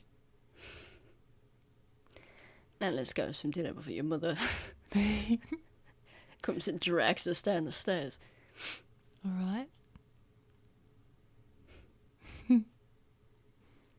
And as you walk past him, he's kind of standing in the doorway to your room. Mm-hmm. Because Lucien's not allowed to go into your room, which is a rule that Lucien came up with. Yeah. You leave the jacket presumably on whatever, your bed or a chair or something, and you walk past him. And you go down the stairs. And he just stands there. Are you coming? Yeah. Thank you. I forgot to What for? properly thank you for fixing it. I really do appreciate it. Oh, it's all right. I love you. Let's go have dinner.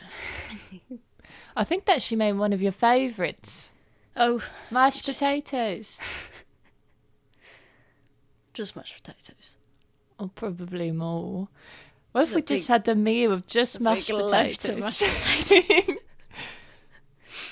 I wouldn't be, opposed. Maybe one night we could just have mashed potatoes. You never eat them, you just play with them. Well, they're fun to play with. Yeah, you've got to eat them, haven't you? She's made them to eat them. Oh, I do. No, you don't. Yes, What are you talking about? I have... We could never just have mashed potatoes because you wouldn't eat anything at all, would you? A spoonful of gravy. They feel weird in my mouth. What does that even mean? Can you two stop bickering? Come downstairs for dinner? Sorry. Lucien starts hastening past you. I think she as he walks past, she flicks the top of his ear gently and goes down with him. He freezes. Oh, just hit me. No. I'm telling you, mother. I didn't. Miss Fenra. No, I didn't do it. And you two run down the stairs one after each other. I think that later that night, Tavumile's fixing his jacket, and I think that she does the blue little butterfly, and then right next to it, a green little beetle. I think that Tavumile hears. All right, look, I know that they're helping us, but maybe stop destroying their blanket. What? I think you've pulled out a handful of thread. I don't know how. I can't fix that. I don't know if you can. And Tavumile kind of looks down at her hand, and I feel like it's I feel like probably squared quilt. Mm-hmm. I feel like one of the squares is about to come off because she's pulled out so much thread. Mm-hmm. She's like, oh no. I'm sorry, I'm just... What do you do with all this anger? What? When you feel angry, you feel really angry, what do you do? Well, in all honesty, I do, I didn't used to feel so angry until I joined the war, and then I would get bouts of rage, I feel like. Probably, I don't know. Anyways, I would practice hand-to-hand combat with people and just take it out that way. Can we do that? What? Fight me. And I'll fight you. Tavumile, what are you talking about? I don't know. I don't want to feel this way. I don't just want to sit here. I want to stop feeling angry. Okay. Alright, stand up. Alright. Stands up, kind of rubs at her eyes. Put your hands up. Okay. No, not like that. Come on. You want to protect your face. Right? That's where I'm going to look to hit. Either your face, your gut. I mean, I could hit anywhere on your body, but those are really susceptible. Right. Alright, now. Widen out your stance. There you go. Now. Feel like you look like me? She puts on a fighting stance. I think so. Alright. Hit me. Try your best. Oh, no, I'm not so sure. Come on, honey. I'm giving you permission. It's not mean if I'm letting you do it. Sure. Yeah, I'm sure. Alright. She's gonna take a swing at Iffy. Mm-hmm. I think Tavumile's gonna roll the hit, honestly. Oh, snap. Unnatural 20. Oh, wow. She freaking decks Iffy. Mm-hmm. She's gonna deal some damage. 5 damage. I feel like Tavumile closes her eyes and swings, and so she doesn't see, and she hits Iffy just square in the jaw. I think Iffy's like, oh, fuck. Alright, keep your eyes open. Also, oh, I'm so sorry. Nah, I'll let you. Oh, okay. Wow, that was actually pretty good, honestly. I'm not hitting you, and we're not doing no more, but you could just airbox. Airbox. Yeah, just pretend like there's someone in front of you, someone you're really angry at, and just throw punches. Okay. Let me get out of the way first. I feel like Iffy sits on the bed and she's holding her jaw. Mm-hmm. And I feel like Tavumile, I think that Tavumile closes her eyes and just starts swinging at the air, and I think Iffy's trying not to laugh. She's honestly, whatever gets anger out. Mm-hmm. And you two do this bizarre ritual as the world spins and time passes. And that's where we're going to end this episode. And that too. I just want to say, fuck you. Fuck your family. Fuck this podcast. As someone who really does not do well with like other people's negative emotions. This is probably gonna be really good for me in the future. I'm not happy, I want to return my purchase. Tune in to the next episode of that too. Bye. Bye.